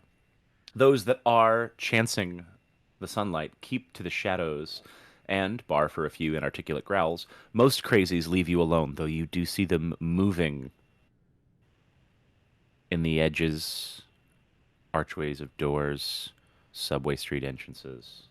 Okay. But they seem to be keeping away from larger groups, such as yourself. And you have mostly successfully avoided any patrolling packs of thugs, be it from distance or the speed at which you are moving along with purpose. It got very cold in here. I don't know why. Don't worry about me. It's getting cold tonight. Yeah, I don't know what's As going on. you do move a little further north and start ambling up to Lincoln, you notice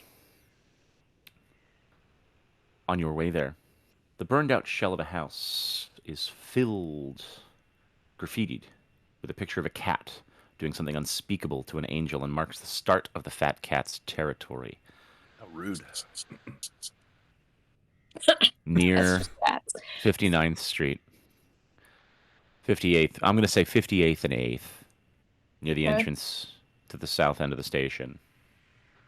You do see a cluster of men and women in torn pinstripe suits, fingerless gloves, and mismatched sneakers, warming themselves around a fire in a trash can freshly lit in the glow of the oncoming day. Hey, is that a They barbershop? glare at you from across the street. No straw hats. They are scragglier in hair. They may not have gotten their recent trim or beard adjustments. But they are also a little further away from where you're aiming because it is... You know where the CVS is at 58th and 8th? Across from that, there's that sort of down stairwell to the southern part of Columbus Circle, and the strip that they turned into shops. It's right around there on that street corner, and that is too close to an overhang and a surprise spot for anybody in this group in their current survival and streetwise checks to feel like they want to go near. So you get some dirty looks from afar, but they don't seem to be chasing in your direction. But as you proceed up Columbus Avenue, in the direction you're aiming, you see something against the gray, cloudy skies, preventing it from a full dawning morning, like Sarah's background, shining.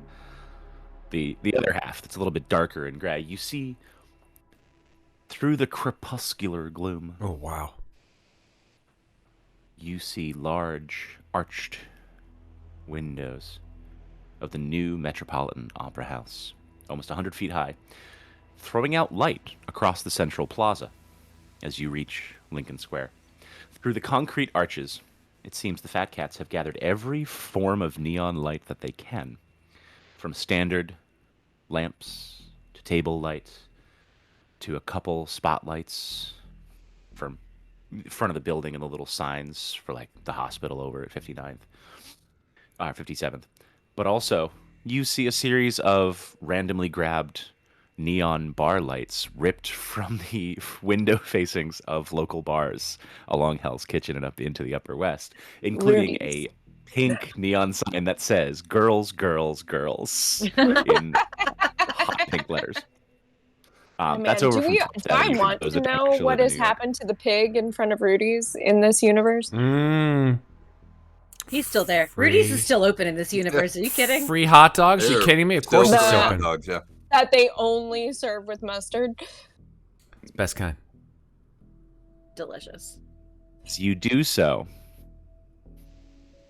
you notice that in that little triangle right across from Lincoln, there was another gentleman in some slightly shabbier suit clothes, slightly ragged at the sleeves, a little faded, not quite white, not quite gray. But you hear a voice that just says, "That's quite some gear you've got there." And you see a gentleman and you notice that the cuffs are the same purple as the Fat Cats logo, sprayed on the wall right next to you there in the dance building. Mm-hmm. I make room for Charlie and her best DKNY circa 1987. She comes in like this. Sort of steps Hello. in. Welcome to the Fat Cats territory here. How may I help you navigate these areas? What's your name? My name is Cornelius. Hello, Cornelius. My Cornelius. name is Hello. Charlie.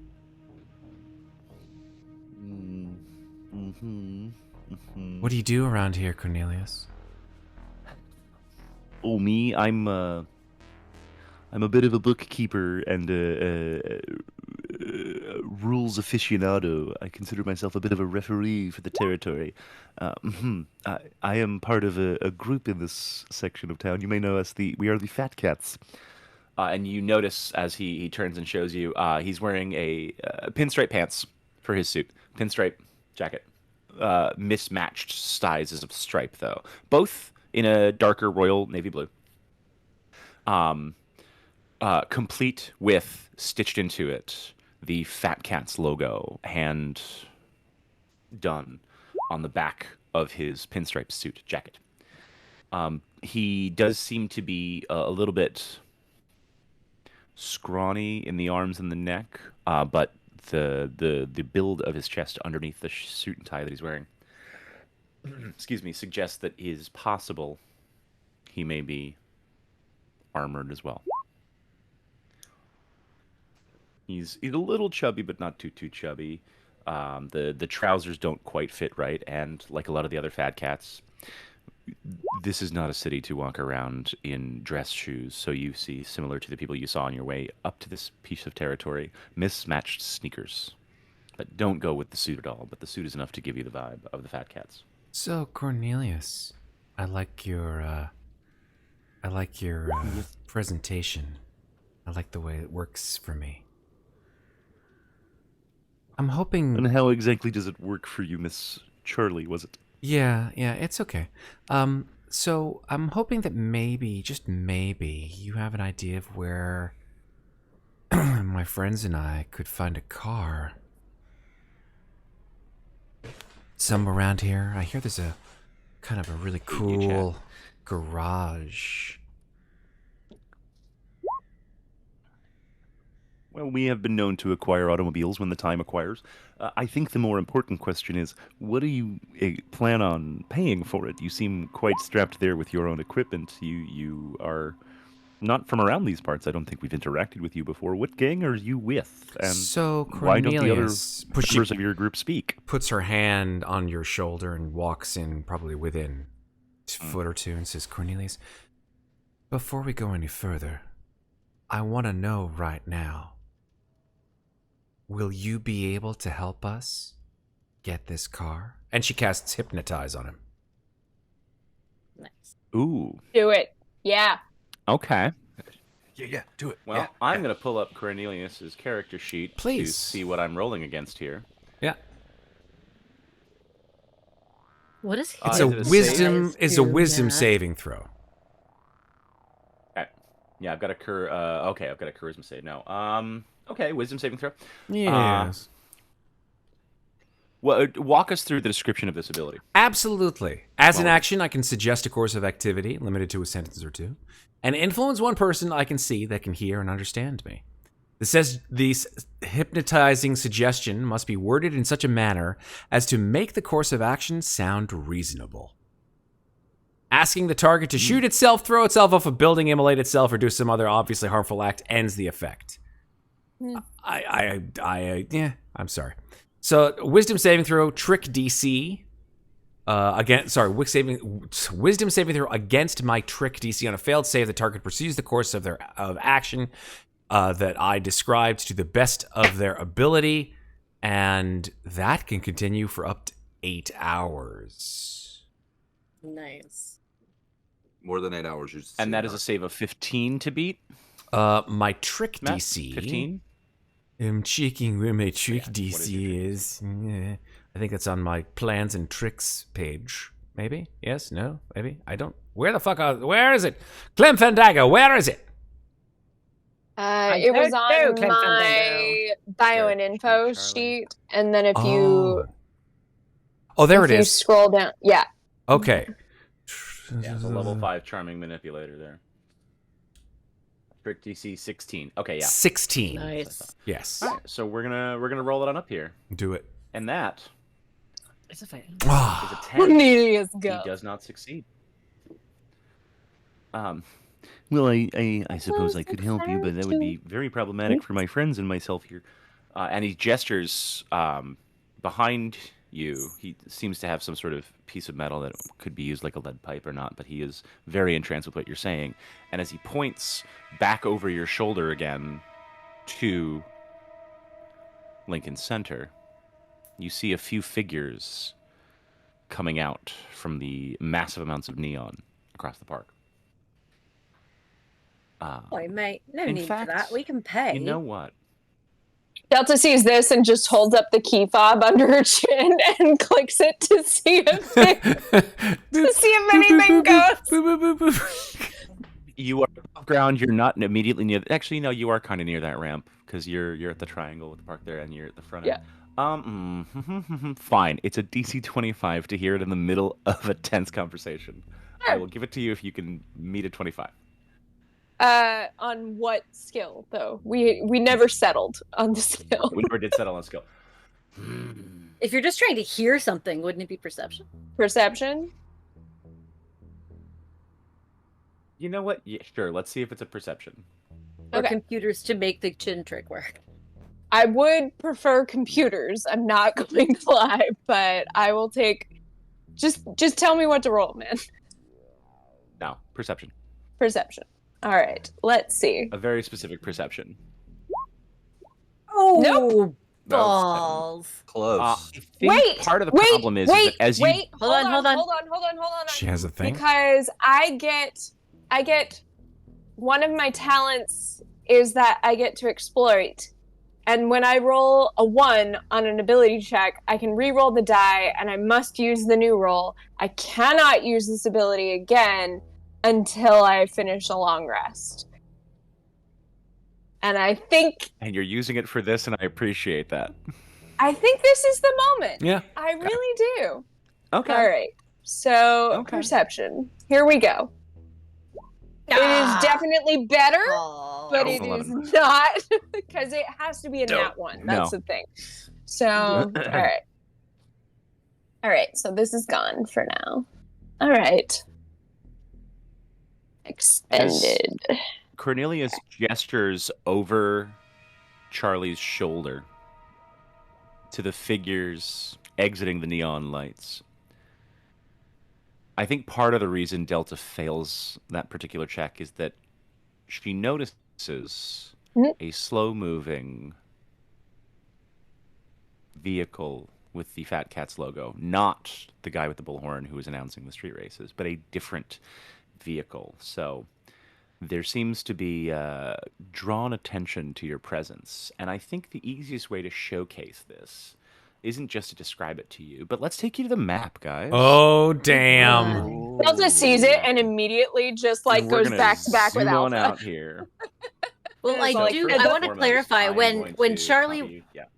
when Charlie was saying you will be able to help us find this car. She wasn't saying give it to us for free, right? She was just saying making sure he can actually help us Fair. before Yeah. yeah. Because when I'm Echo gonna drop sees you guys in the map here. okay, when Echo we go. sees like Shift the ping me reinforcements showing up, Mm-hmm. Yeah, now I'm with you. she's gonna say, "Should And we move we're ourselves gonna- to where we would be?" Yeah, we're gonna. we're sorry, on the I map did already twice. drop you guys on that map. Great. No, so I got it. I fixed it. Yeah. Whoop, whoop. We're not talking planned to for this Cornelius earlier from and then 100 feet away, though, are we? No, in fact, I specifically put my arm on his not shoulder. there. I've moved this slightly. Oh, he's here. over here. Okay, all right. So, yeah, he's over here talking to you guys. Okay. Sort of just across the way. Because I had started playing with this on my own, to be fair. There you go. So I'm just But kind of you are going to see. Hold on. That is so many tire tracks from a donut.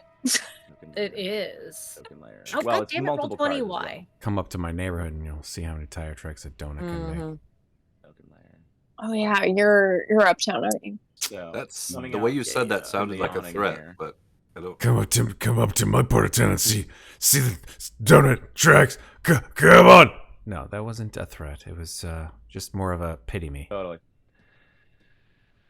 But Echo is gonna. You also notice over here. Oh, what's that? A Buick How far do I have Skylark to zoom out slowly of that crawling in your area? direction. Okay. Oh yeah, so I'm gonna say sorry. So you guys are down here. Yeah. Figures coming from the neon up here. And Way then up a top. Car coming up amongst the Yeah. chaos on the streets down here. Seeing the it's a big old map when you're on foot.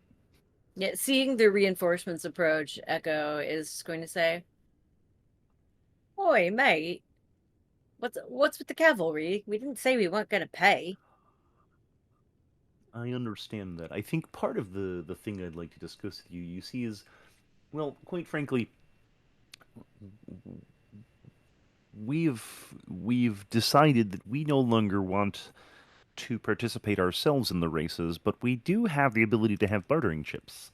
And since you are not familiar to us, and it's not the first time people have strayed into other territories, we have decided that the best interest of business is, as always, to let other employees make businessmen their money.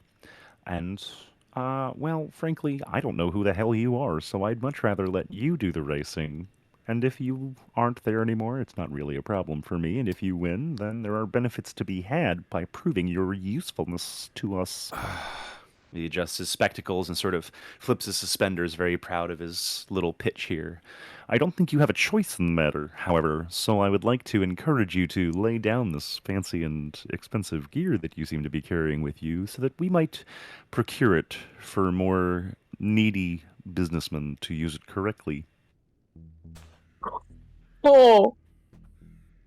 I'm on the wrong side of Alpha. He is supposed to be on that. Very sweet in his confession here, because Charlie has charmed him. All due respect, mate, I'm going to have to say, no, you can't have all our gear. We've got some that we're more than willing to barter with you, but all of it?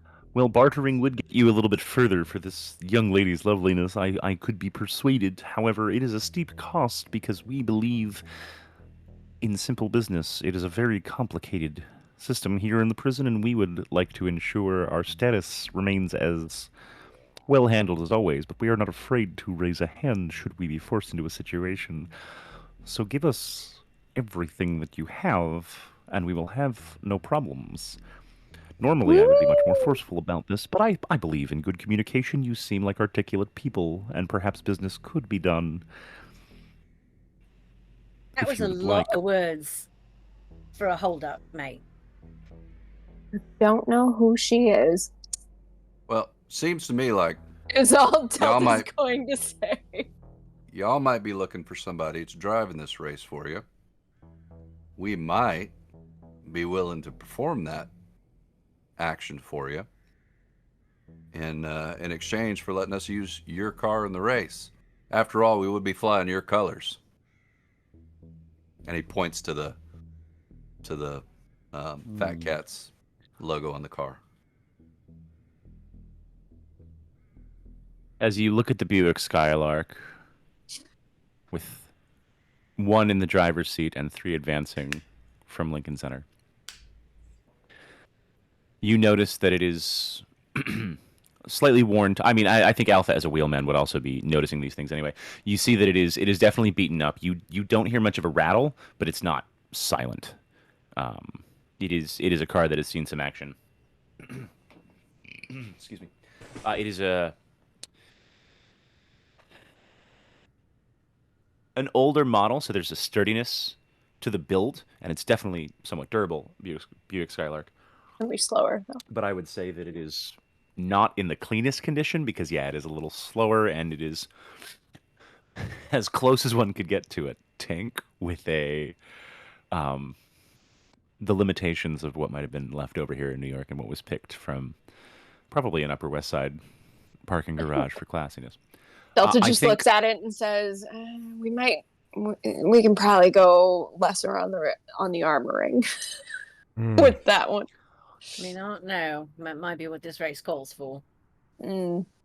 I think the more important question is you are not in much of a position to negotiate. What exactly would you guarantee to ensure that a business transaction would be worth our time? I guarantee to win the race. On behalf of the Rat Pack, of course. Fat cats. What? Fat cats. What did I say? Rat Pack? Yeah. Yes, you did. Yeah. Honestly, I love it. It's perfect. Alpha's energy level perfect right now. Yeah. You see the hand with the lead pipe in it sort of wave people down. Young lady, you and your strange compatriots may have a position of negotiation. If you don't mind sitting here under the view of my compatriots' guns, I will discuss it with my superior crew and make sure that my elite team of knowledgeable fat cats makes this decision for ourselves. Delta will and is reach going into to stroll her off while pocket. leaving the cars and two guys. Yeah. Delta is going to reach into her pocket and pull out the Rolex and just be like, "We speak on the lady's behalf. This may sweeten the deal."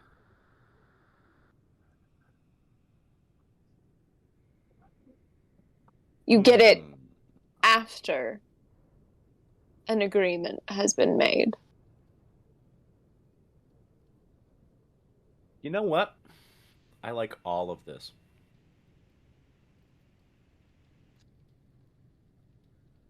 With Charlie's hypnotism and with Delta's use of the watch bribe, I'm going to drop this down to a DC 10 as he goes to speak with everybody else.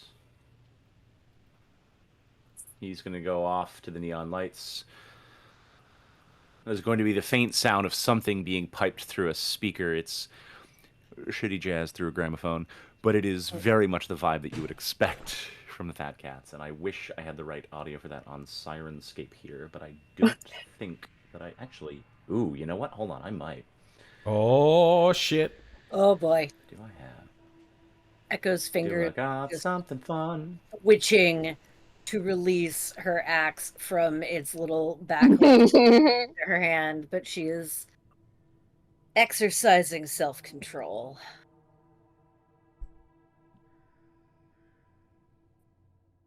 Ooh, we got something called 1920 Under the Speed Limit. Let's give that a little listen.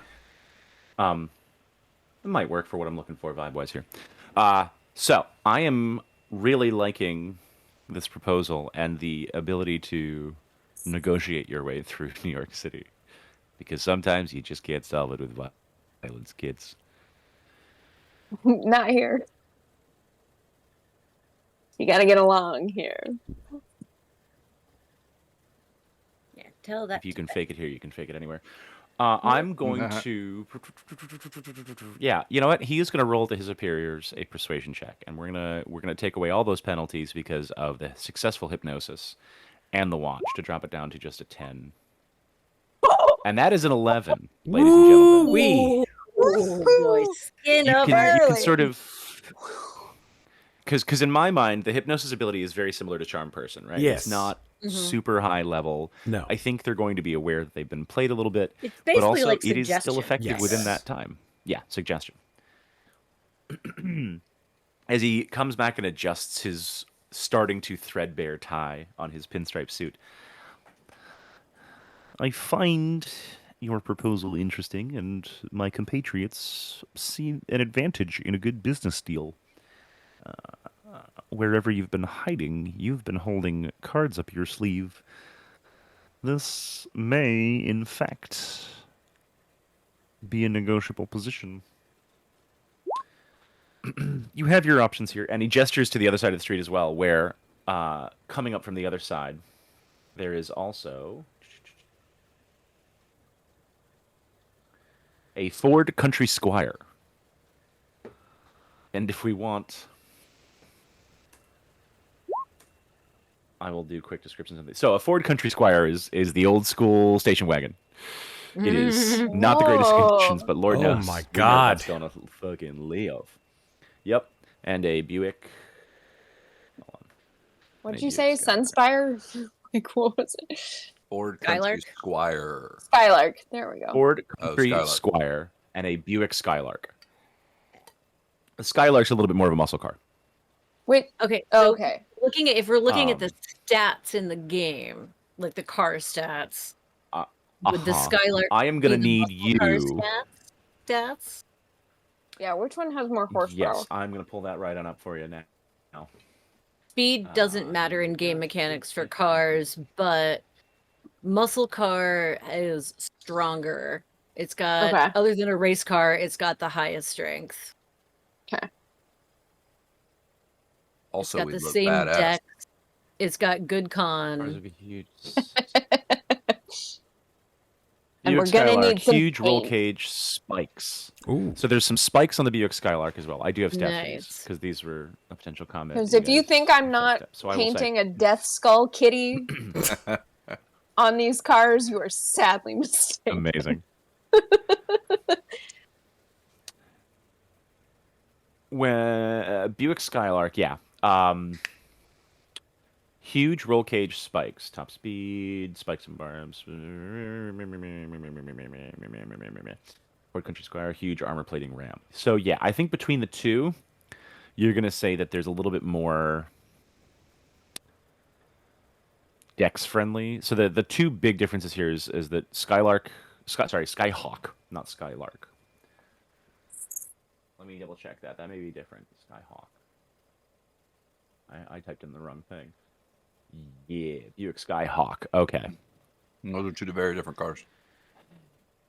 Yes, they are. That's on me. Sorry. Yeah, not what I thought it was.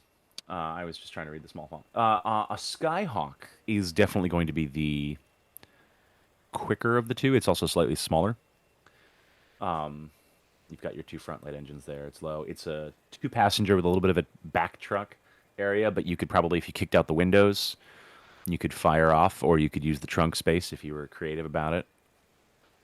Whereas the Ford could fit all of you comfortably running various machinations in the car. Yeah, but it's and not a good car.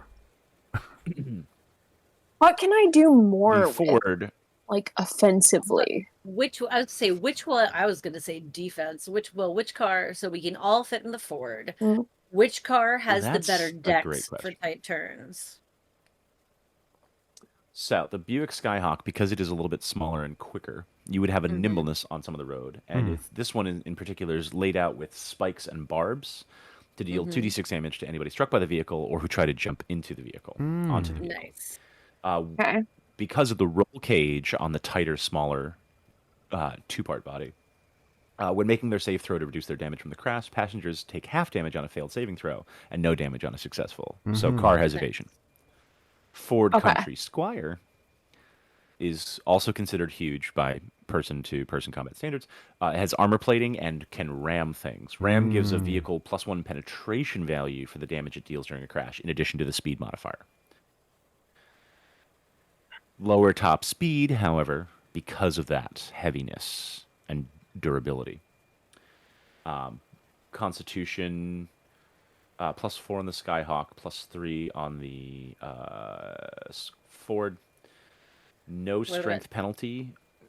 It is slightly less dexterous to drive the Ford, so your wheelman would need full control, grip on the gear.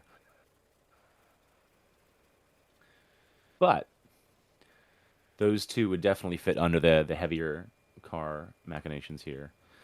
And we do have some more. If you wanted to try and roll a persuasion on top of that, I do have the commercial land vehicles. They're going to really fall under, though,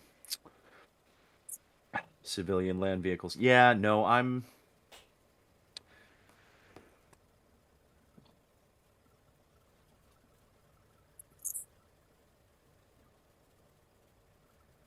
going to say, looking at this,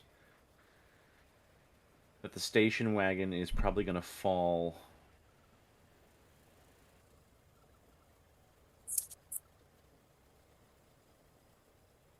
I mean, technically, a station wagon matches the stats of muscle car, and the Buick Skyhawk matches the stats on a junker, with a little beefiness from the extra equipment that it's already beefed up. So Delta would then have to do as much work, but it would be a tighter fit for all of you.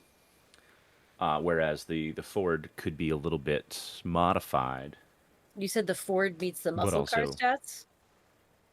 Technically, yeah. All of them are matching here in terms of pack strength, dex, con, AV, and properties. Then the Ford actually sounds like a good car, especially because we could all easily fit in it. Because it sounds like with the way these are outfitted and the mention of crashing and people trying to jump on the car, we're going to need all of us in there. Yeah. And also, we all want to end up in the same place at the end of the race. Good point. I have a feeling that if we take the smaller car, we're going to hear the words, "You're going to have to roll that at disadvantage because it's a tight space." Yeah. Yeah. I don't want to hear that. I'd like to avoid that. All right. I want to have enough space to lean out the window and decapitate other drivers with my axe. Whoa. Or take out their tires, you know. And it just escalated to a Sarah level. Okay. I mean, I have in my mind, I'm imagining what kind of race this is going to be. Hi, I am the dirty street fighter. Come on. I love it. Let's do it. And it is all beautiful. I have no qualms. We are using all these characters, I think, in their cliches and tropes beautifully, and I am thrilled to take this little sidestep. I am here to do two things: hit things and take hits so other people don't have to. Those are the two reasons that my character exists. I'm here to get revenge. Anything else? Charlie and Alpha have been a little bit quiet and focused on this moment. What are you guys thinking and doing here? Talk to me. Oh. I'm kind of leaning towards the kind of beefier, bulkier vehicle. Simply because I don't think, even though it's a race, I don't think speed and horsepower is necessarily going to be our friend on these death race streets. Also, the vision of Echo hanging out of the side of that Ford makes me laugh inside. Yes. It's quite silly. Okay. And I like it. Just drive-by persuasion checks. Horn out the front. I did build you a megaphone, Charlie. You did build her a megaphone. 15 feet is going to make a lot of difference in this. I suggest you slow down. You can only do that once every short rest. Aw, damn. You should take a nap. Well, I have great news for you. You can nap I should. while I build. That's fine. If the race is 5 hours away, you do have some time. I think you'd have to be under watch because they're not just going to let you roll off with the car. But I think that I would be entertaining a short rest for everybody where there is some downtime. Great. That would have to be slightly spit for Delta to do any car modifications. Yeah. I do want to throw this out there too, though, just between us friends. We should at least entertain the possibility that even though we're telling them we're going to run this race for them, we're not actually going to participate in the race. And we're just going to steal their car and go. We can absolutely entertain that idea. We should think about what the negatives are of that. They'll chase us. Kill us. Well, what the repercussions would be. Well, they'd be chasing us, possibly in the vicinity of a death race. The repercussions are the DM changes the nature of the race map. I love that, though. I do love, and you know what? I like the way the wheelman thinks. You know what? You get an inspiration point. Oh my gosh. That's very uncharacter for Alpha. Where is the finish line? What is the race course?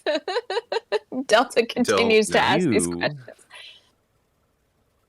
Well, you know that some of these streets do not have large open stretches, so you would have to go down in and around the area of what you are now told starts at Rockefeller Center and something called the Market, in order to potentially figure out where it might go.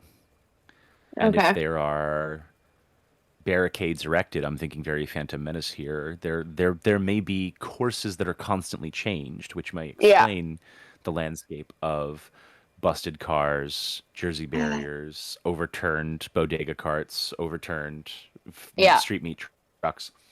All right, that's going to be up to somebody else because I'm going to be on car duty.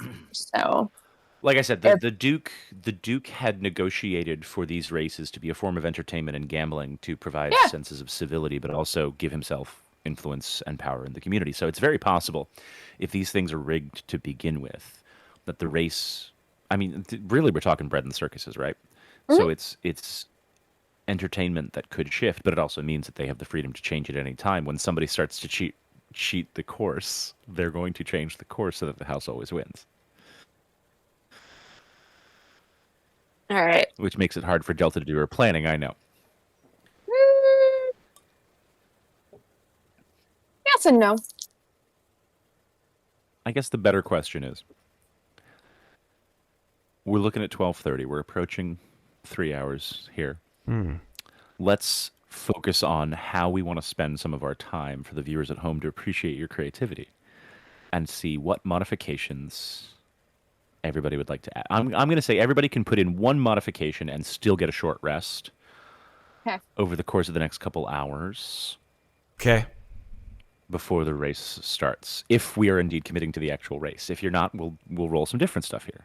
Is that discussion also has to happen somehow in front of these folks, which I will leave to you fine people. Does it have a sunroof?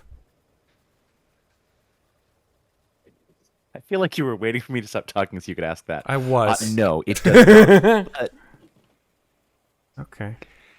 I can make a sunroof. That's my modification. Make it a sunroof. With a little bit of hardware, and Lord knows, between all of the actual stage theater construction that goes on, I'm sure Sarah would be able to effortlessly describe for us the type of equipment that is probably hidden somewhere in I'm sure Lincoln Center. We could absolutely dig out some simple metal framing. Oh yeah, I mean, you just need a little handheld circular saw for that shit. Just jigsaw the roof out. Trim the edges with some wooden edging trim or metal edge trim, aluminum to keep them from being too sharp. Done. Matt, are you thinking like a convertible off of the station wagon? Or are you thinking like a Pope-mobile and build something on top Pope-mobile. Okay. Yeah, I want to pop out and do shit. Stand up, do shit, duck back inside where it's safe. Jump back out. Yeah. Rat-a-tat-tat. Are you building a cage around it or just cutting a hole in the roof? Do I have access to a welding It's going to be DC, yeah. All this is going to be... You know what? I'm actually going to grab my notebook for this because this is going to be things that we need to take specifics on. So let's say, cut roof. Let it be known, I originally wanted to be an engineer in this. In this backstory? Yeah. But that was not what was available, so. Okay. But that's okay. Okay, so Matt's thinking about contributing a whack-a-mole spot for Charlie to do things. I'm assuming that this car already has shit bars on the inside that you can grab onto, like by the windows, right? In 87, yeah, but not basic conditions. But yes, absolutely. I mean, reinforcing those is not a modification, but would definitely reinforce those so that I can hang onto it while leaning out the window. How about this? I think each modification is going to be a mechanics check because of the time to take and to build onto this stuff. I think we're going to set the DC based on how many things you guys want to trick it out with on top of it's beefy, it's sturdy. So let's think about that before we get too intricate about asking for everything. I want to be respectful to our listeners. Well, no, I mean, I was just asking if the car had them already, if they already existed in there. They are the plastic ones that stick off from the side that can break off if you yank them too hard because we were all kids in a station wagon, right? Alpha, what's your mechanics, actually? Because mine's only a +4, but if you're a car guy... I don't. Your mechanics might be. I think it's just. Like, don't I have control of this? Okay. Mine's a negative. Okay. So not you. Mechanics is +5. Mine's a +5. Okay, so you're actually. Can I then assist Alpha with any of the mechanics checks so that he can get advantage? How about this? We're going to need an hour for short rest. We're Sure. approaching, let's call it 6:30 in the morning by the time you guys get up to Lincoln Center. And if the race is at 11 a.m., you have 4.5 hours. Okay. I'm going to say every modification is like 45 minutes. So if we cut off an hour first for sleep or rest, puts us at 7:30. So 8:30, 9:30, 10:30. You can get 3-ish to 4 modifications in if you guys spend the rest of the time working. Okay. I'm fine with that. So that would be Yeah, no. Yeah, that's what I'm going to say. I like that. Echo, do you have any things that you would want to add to the Ford? I'm mostly just planning on using myself as my weapon, so I don't need to add anything. Though I will say, Megan, if you wanted to add like pole arms that could slide out to try to clothesline people, there would be plenty of theatrical lighting bars between the Met, the Geffen, and the New York State. Oh yeah. Great. Plenty of pipe, plenty of grid. I'm thinking it might be. I don't know if there's any mechanic that can be that this can alter. Any saving throw or something that I may have to make during this trek. If we add a suicide knob to the steering wheel, you know what I'm talking about? Talk me. It's like you see them in it's sometimes in big trucks. It's just like a spinnable knob that's attached to one part of the steering wheel, so you can turn it with one hand really sharply and Okay.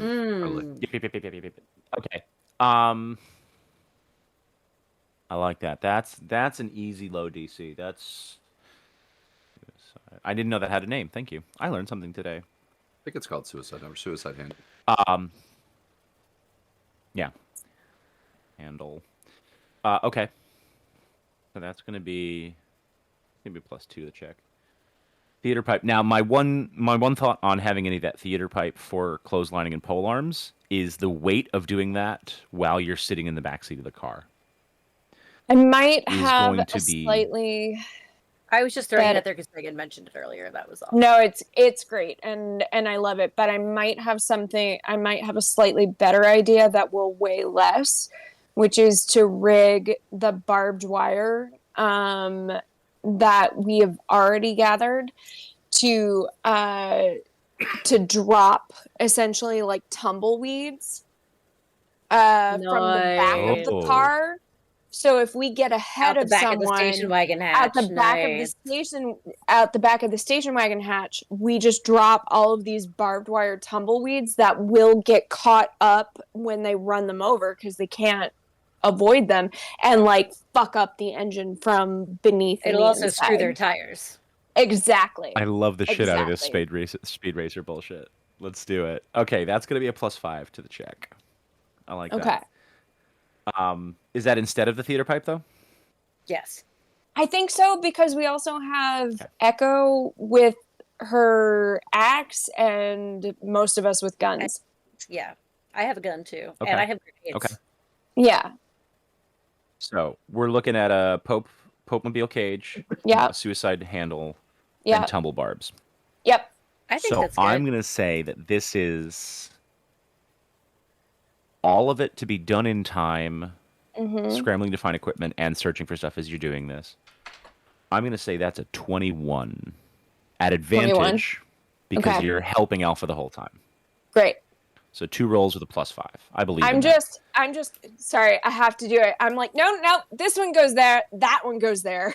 To get my Star Wars quote in for the day. And to also, you're doing it wrong. Oh, come on. One more. Oh. Wait. Anybody have anything that can add a +1 to that. I have inspiration. You do. I will allow. What do I need to beat? I need to beat a 21. 21. Meet or beat. Yeah, so you're on the verge. That's real hard. It's all right there. Yeah, I know. Because we're tricking out loud. Oh, I'm gonna say okay. So here's what we're gonna say. With that failure of a roll, I'm gonna D3 this or D4, -1 across the board. So if it's a 1, it's the Pope-mobile cage. If it's 2, it's the suicide. Actually, no, it's a coin flip. It's the tumble barbs or the hole. The suicide round should be fine. So it's gonna be evens or odds. Okay, so the whole cage mat is there is a cut in the top and you can stick out. There is no protection from you. It is just open air al fresco, and the danger is that it's also things can be thrown in the open hole. I think that's how I'm going to reward and acknowledge that, so we can keep moving forward. Sound good?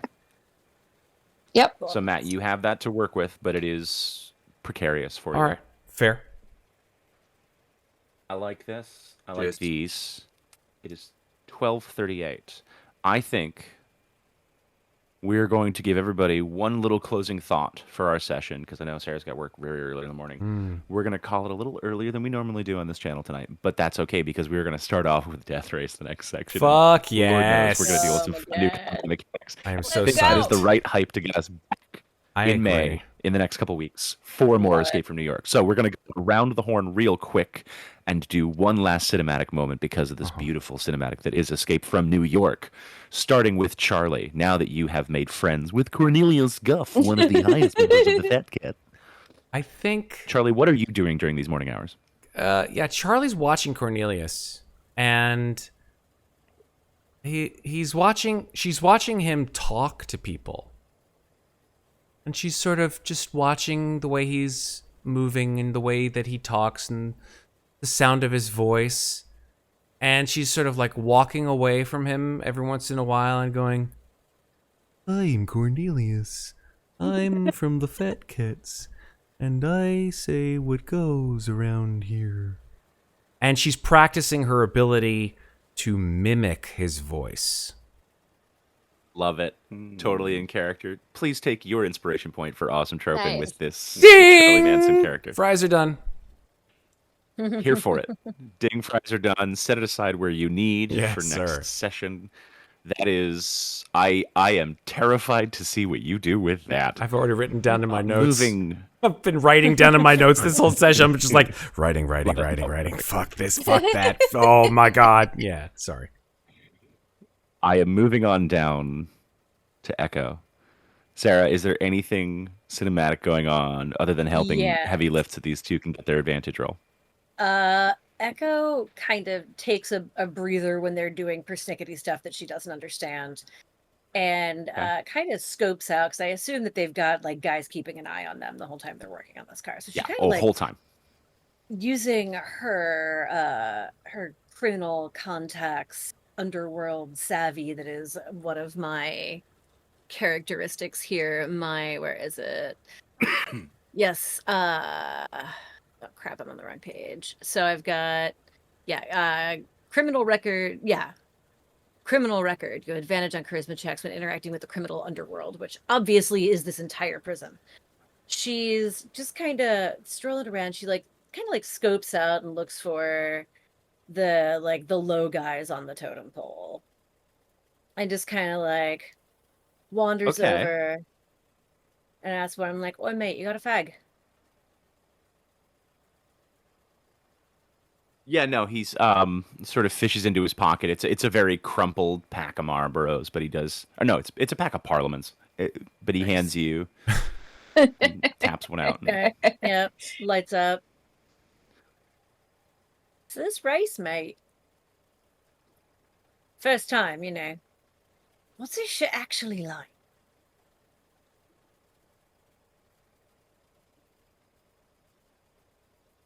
I mean, it's brutal. It's kind of beautiful for that, There's sometimes the racers they're not always the same. Sometimes it's vicious, sometimes it's not. Depends on the stakes. They change all the time. Orders come down from the Duke, and we all find out what's happening. It's a weekly thing. It's like going to church. It's like watching the sports game. And they're different things at different times, but offering a favor from the Duke means something's going on in the prison people don't know about. And everything's a little bit more antsy this week because that's some big open claims. We don't know. Nobody knows. But you can sit in the bleachers along different sections. Were you ever here back in the days where there was the New York Marathon, right? No, I can't say I was. Okay, well, back here in New York, there would be sections of running through, and people would have stations, and you could cheer, and people would run by, and you may not be at the front or the very end of it, but you could find sections by which to do it, and we would all get on these bleachers, lean out, give a wave, cheer on our favorites, but also sometimes if you're sitting in the right spot at the right time, you get to watch devastation. There was a time, oh man, what were they? I don't remember now. But there was somebody from the Tomahawks who had like slingshots on the front of the cars, and it threw things under the wheels of something else, and that car almost hit the second story. Like it was tumbling and flipping and just smashed into the side of a building. Whole car ran up in a fireball. Buddy of mine lost his eyebrows from it because of how close he was, and it was just ugly. Oh, mate. That sounds but then there's other people who like gorgeous. They spend all this time repairing their cars. So sometimes you get really pretty cars, sometimes you get really shitty cars. Most of the pretty cars nowadays end up in the Duke's entourage, and you kind of sometimes see those cars floating around town. But everybody's been on edge this week, and if everybody's tense, I got the feeling it's going to be bloodshed this week. I just know it. Telling me I'm going to get some cracks, some heads. Well, I mean, most of us fat cats here, we are laying down bets if you're interested. I could take a barter or some money if you think something specific's going to happen. It's possible. All right. Tell you what. And she's going to For an extra bribe, I might even be able to put the word out there that something specific might occur. Increase your betting odds. Oh, interesting. What do you got for value? She's going to pull out... What all did I grab off of that? Hold on while I whip this out. She's gonna pull out off that survival kit. Oh, the soldier kit. The military issue combat boots and the assault carbine. Ooh. Oh, you're serious. They are whisked away into his arms very quickly, and he has this little pocket notebook that he starts scribbling on into. What do you want to lay a bet on? What do you want to know? What are you favoring, or what do you don't think is gonna happen? I'm gonna bet you that I take at least one head off before this race ends.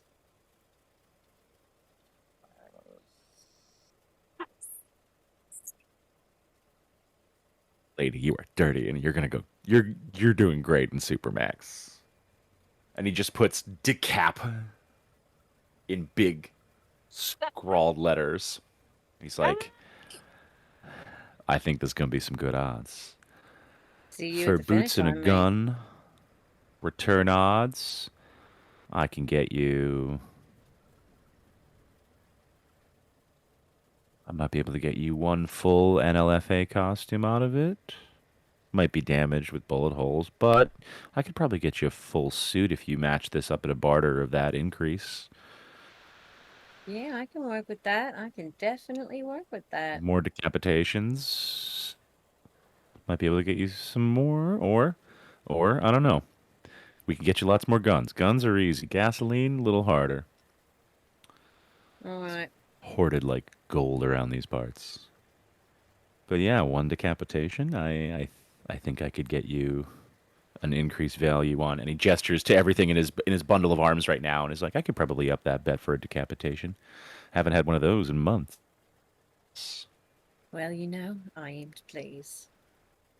I'll see you at the finish line, mate. Looks like my friends need me. And she'll flick her butt on the ground, ground it out with her combat boot, and just stroll back over and pick up something really fucking heavy that these two are struggling with. Sure. Oh, probably thanks. some of those theater pipes. Yep. Because you know what? You know what I don't hate the idea of? Using the whole bumper and setting up a theater pipe to like drop and drag so that it actually physically drops the tumbleweeds like a sort of drop cage. Yeah. I am going to have to work on stats for this between the games, by the way. Yeah. That's fine. Giving me a challenge. That's fine. But I will say, as the cinematic camera pans on over to Alpha, what are you doing in these hours during the prep and builds? Is there anything you'd like to give the audience a cinematic tantalize before our next session? Yeah. So we're gonna take a little look at Alpha's past for just a second, and a little bit of he's sitting in. Well, I feel like there's some work going on. Delta's doing something to the roof or something. Alpha is sitting in the driver's seat. She's got the circular saw, and it's just yeah. There's just sparks flying all over. Yeah. But he's sitting in the driver's seat with his hands on the wheel, and he's just kind of staring blankly. And you're going to see a little bit of a kind of a flashback to him thinking back to his military days when he was. You see a little bit of him flying a plane and driving, some big military trucks, and he was really good at it. Obviously, you can see. But then it kind of mixes with some images of him being reprimanded by the military, and then maybe his superior officer like ripping the tag off of his uniform in disgrace. And then you see him talking with his family, and then his mother probably shutting the door in his face, and him just being kind of left on the stoop. And then you cut to him sitting in the car during the robbery that they were all doing together, waiting on them to come back out because he was obviously the getaway driver for this. And what the other three didn't see was he's kind of looking down at his hands, and his hands are shaking because that was the first time since he got kicked out of the military and the family that he's been in a high pressure driving situation, and it just he can't deal with the memories and the emotions of that pressure being behind the wheel. So his hands are shaking, waiting for them to come out, but he never ends up driving. So they get busted before they make it out to the car. So the police show up or whatever and arrest him, and his hands are shaking. And then it cuts back to present time, and he's looking down at his hands, and his hands are shaking again, just like they were back when he was about to drive the crew away. Oof. Yeah. Awesome. Oh my God, Marcus. Fantastic. And Delta. Can I make an insight check to see if I notice? Oh.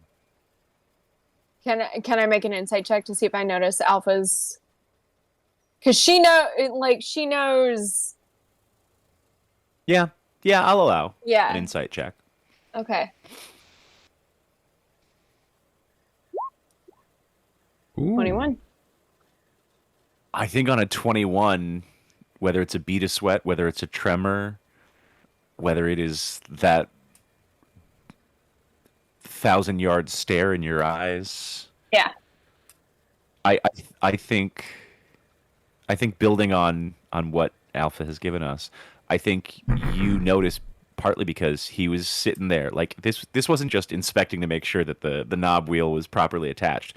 He's just sitting in that car, and you've called his name twice. There's no construction noises, there's no car adjustments, and he's just locked into this moment. It's also been established that Delta is Alpha's emotional support animal weapons counselor. Yeah, exactly. So I think Delta doesn't make too much of a big deal about it because she's also got her own shit going on up top. But she's gonna finish the circular saw of creating Charlie's hole, and she's gonna drop down into the passenger seat next to Alpha. And she's not gonna make eye contact. She's not gonna make a big deal of it because she knows if she does that, Alpha will bolt, like full on. But she's just going to kind of take a moment, take a sip out of her canteen, just close her eyes for a second, just take a couple of deep breaths, wipe the sweat from her brow of a very humid August morning. She's going to like reach out and just grip his shoulder, offer the canteen, and say, this is going to be different.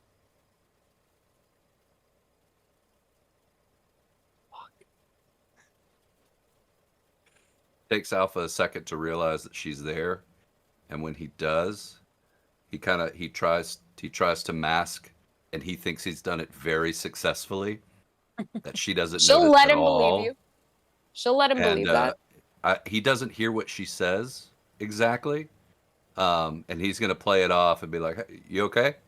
Like kind of put it back on her, because he's fully, he hit it well. She doesn't know what's going on.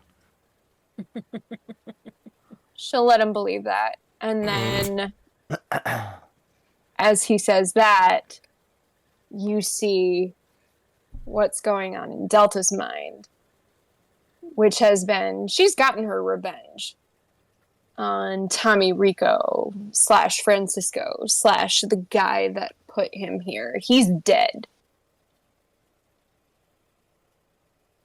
But there's this like tiny grain of fear that has bloomed with the mention of the Guiding Star family.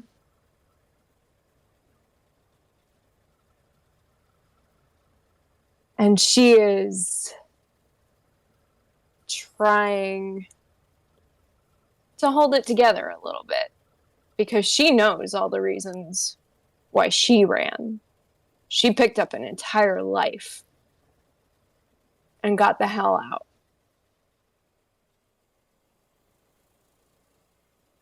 And so she's thinking about who the people were in that family that reached out to her. Is there a way to think her way out of this? And she doesn't know. And so as she offers Alpha her canteen, she says, yeah, we're good.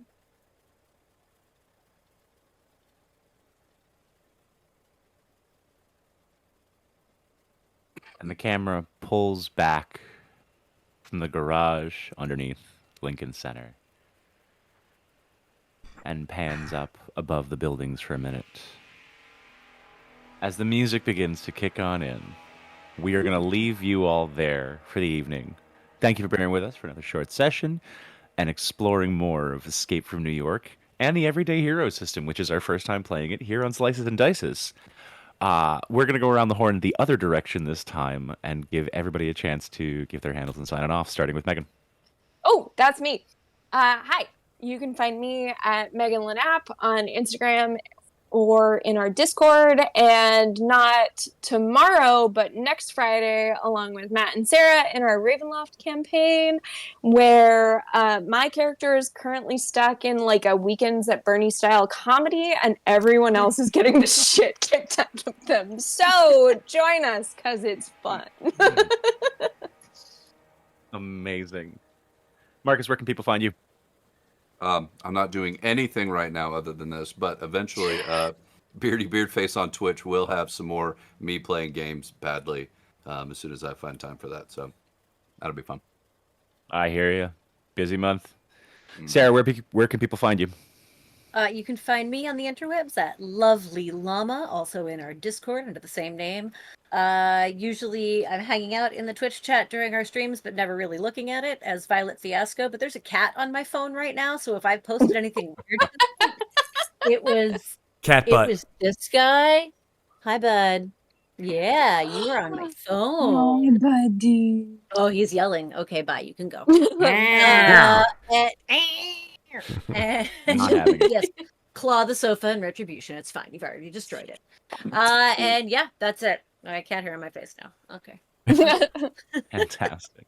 Matt, where can people find you? People can find me here occasionally, Thursdays, Fridays, and other sundries occasions, trying to run things and make people do amazing games. Like that motherfucker down there in the bottom right-hand corner of your screen, Patrick, who has run an absolutely amazing game. I just wanted to give a quick shout-out to our cool-ass sponsors for this and other shows until they no longer want to be our sponsors, which is Czepeku Maps. You'll see all of their... I mean, listen, they're usually infernal contracts for those kinds of things. Czepeku Maps, Czepeku Scenes, Czepeku Sci-Fi, anything with the word Czepeku in it. Check it out. Czepeku it out. Fuck, that was really bad. Sorry. That was we'll workshop it. Yeah, we're gonna. I'll try different tactics. Yeah, it happened. Into the AM, which their shirts. I now have a total of 5 Into the AM shirts, and I have zero intentions of stopping buying their shirts because they're so goddamn good. I wore one to work today, so and they're comfy. So comfy, so cool looking. So I can buy one. Yeah. Or 7. You can buy one with a surprising discount by using our code Slices Swag to get some discounted goodness on your next order. They also that 10%. Yeah, it's a 10% order offer, but it's in addition to all the other cool sales that they have going on right now too. I heard they had a 70% off sale. What? So like, yeah, they had a 70% off. It's like a flash sale. So like normally their shirts are like 15, 16 bucks. It was like, they were like $10. Nice. I was like, what the fuck? How are they making money off of these things? Anyway, so that's them. And then of course, the dopest of sounds, the dopest of musics, Monument Studios. So cool. If you want to get a subscription to pull music off of their site and use them for your games, use our code Slices and Dices for a 25% off discount for a subscription. That's it. I'm done shilling. It's a good discount. It is. It's all right. Listen, it's not shilling. It is. We have been getting so much love here in Slices and Dices that we are growing, and that is always worth sharing and explaining to people that you, as viewers, keep showing up and watching these videos, keep letting us mess around, whether it's with a new system like Everyday Heroes here, more traditional 5th edition D&D, or other stuff in the future, and we get an opportunity to have some fun. And I know that we get an opportunity to have some fun because I have been your DM PM. You can find me at Pat Marin, Instagram and Twitter, although I don't use Twitter all that much, or X now. That's how long I haven't used it. You can find me on this channel. You can find me working with Cast Party, and occasionally you can hire me out for whiskey tastings, although it is a very busy season with my full-time job. It is beautiful to be on this channel and to jump between seats. I love being able to hang out with some of these lovely, fantastic friends of mine. New friends, old friends, all-time friends, basically family members. Thank you all for sticking with us as we find time in our crazy jobs and schedules to make room for a new game system, exploring some new mechanics, and escaping from New York. Yeah. As always, be kind out there. You don't know what level other people are playing life at, and you don't know if they've taken a long rest. Get some sleep, everybody. Thank you so much. Amazing. Bye.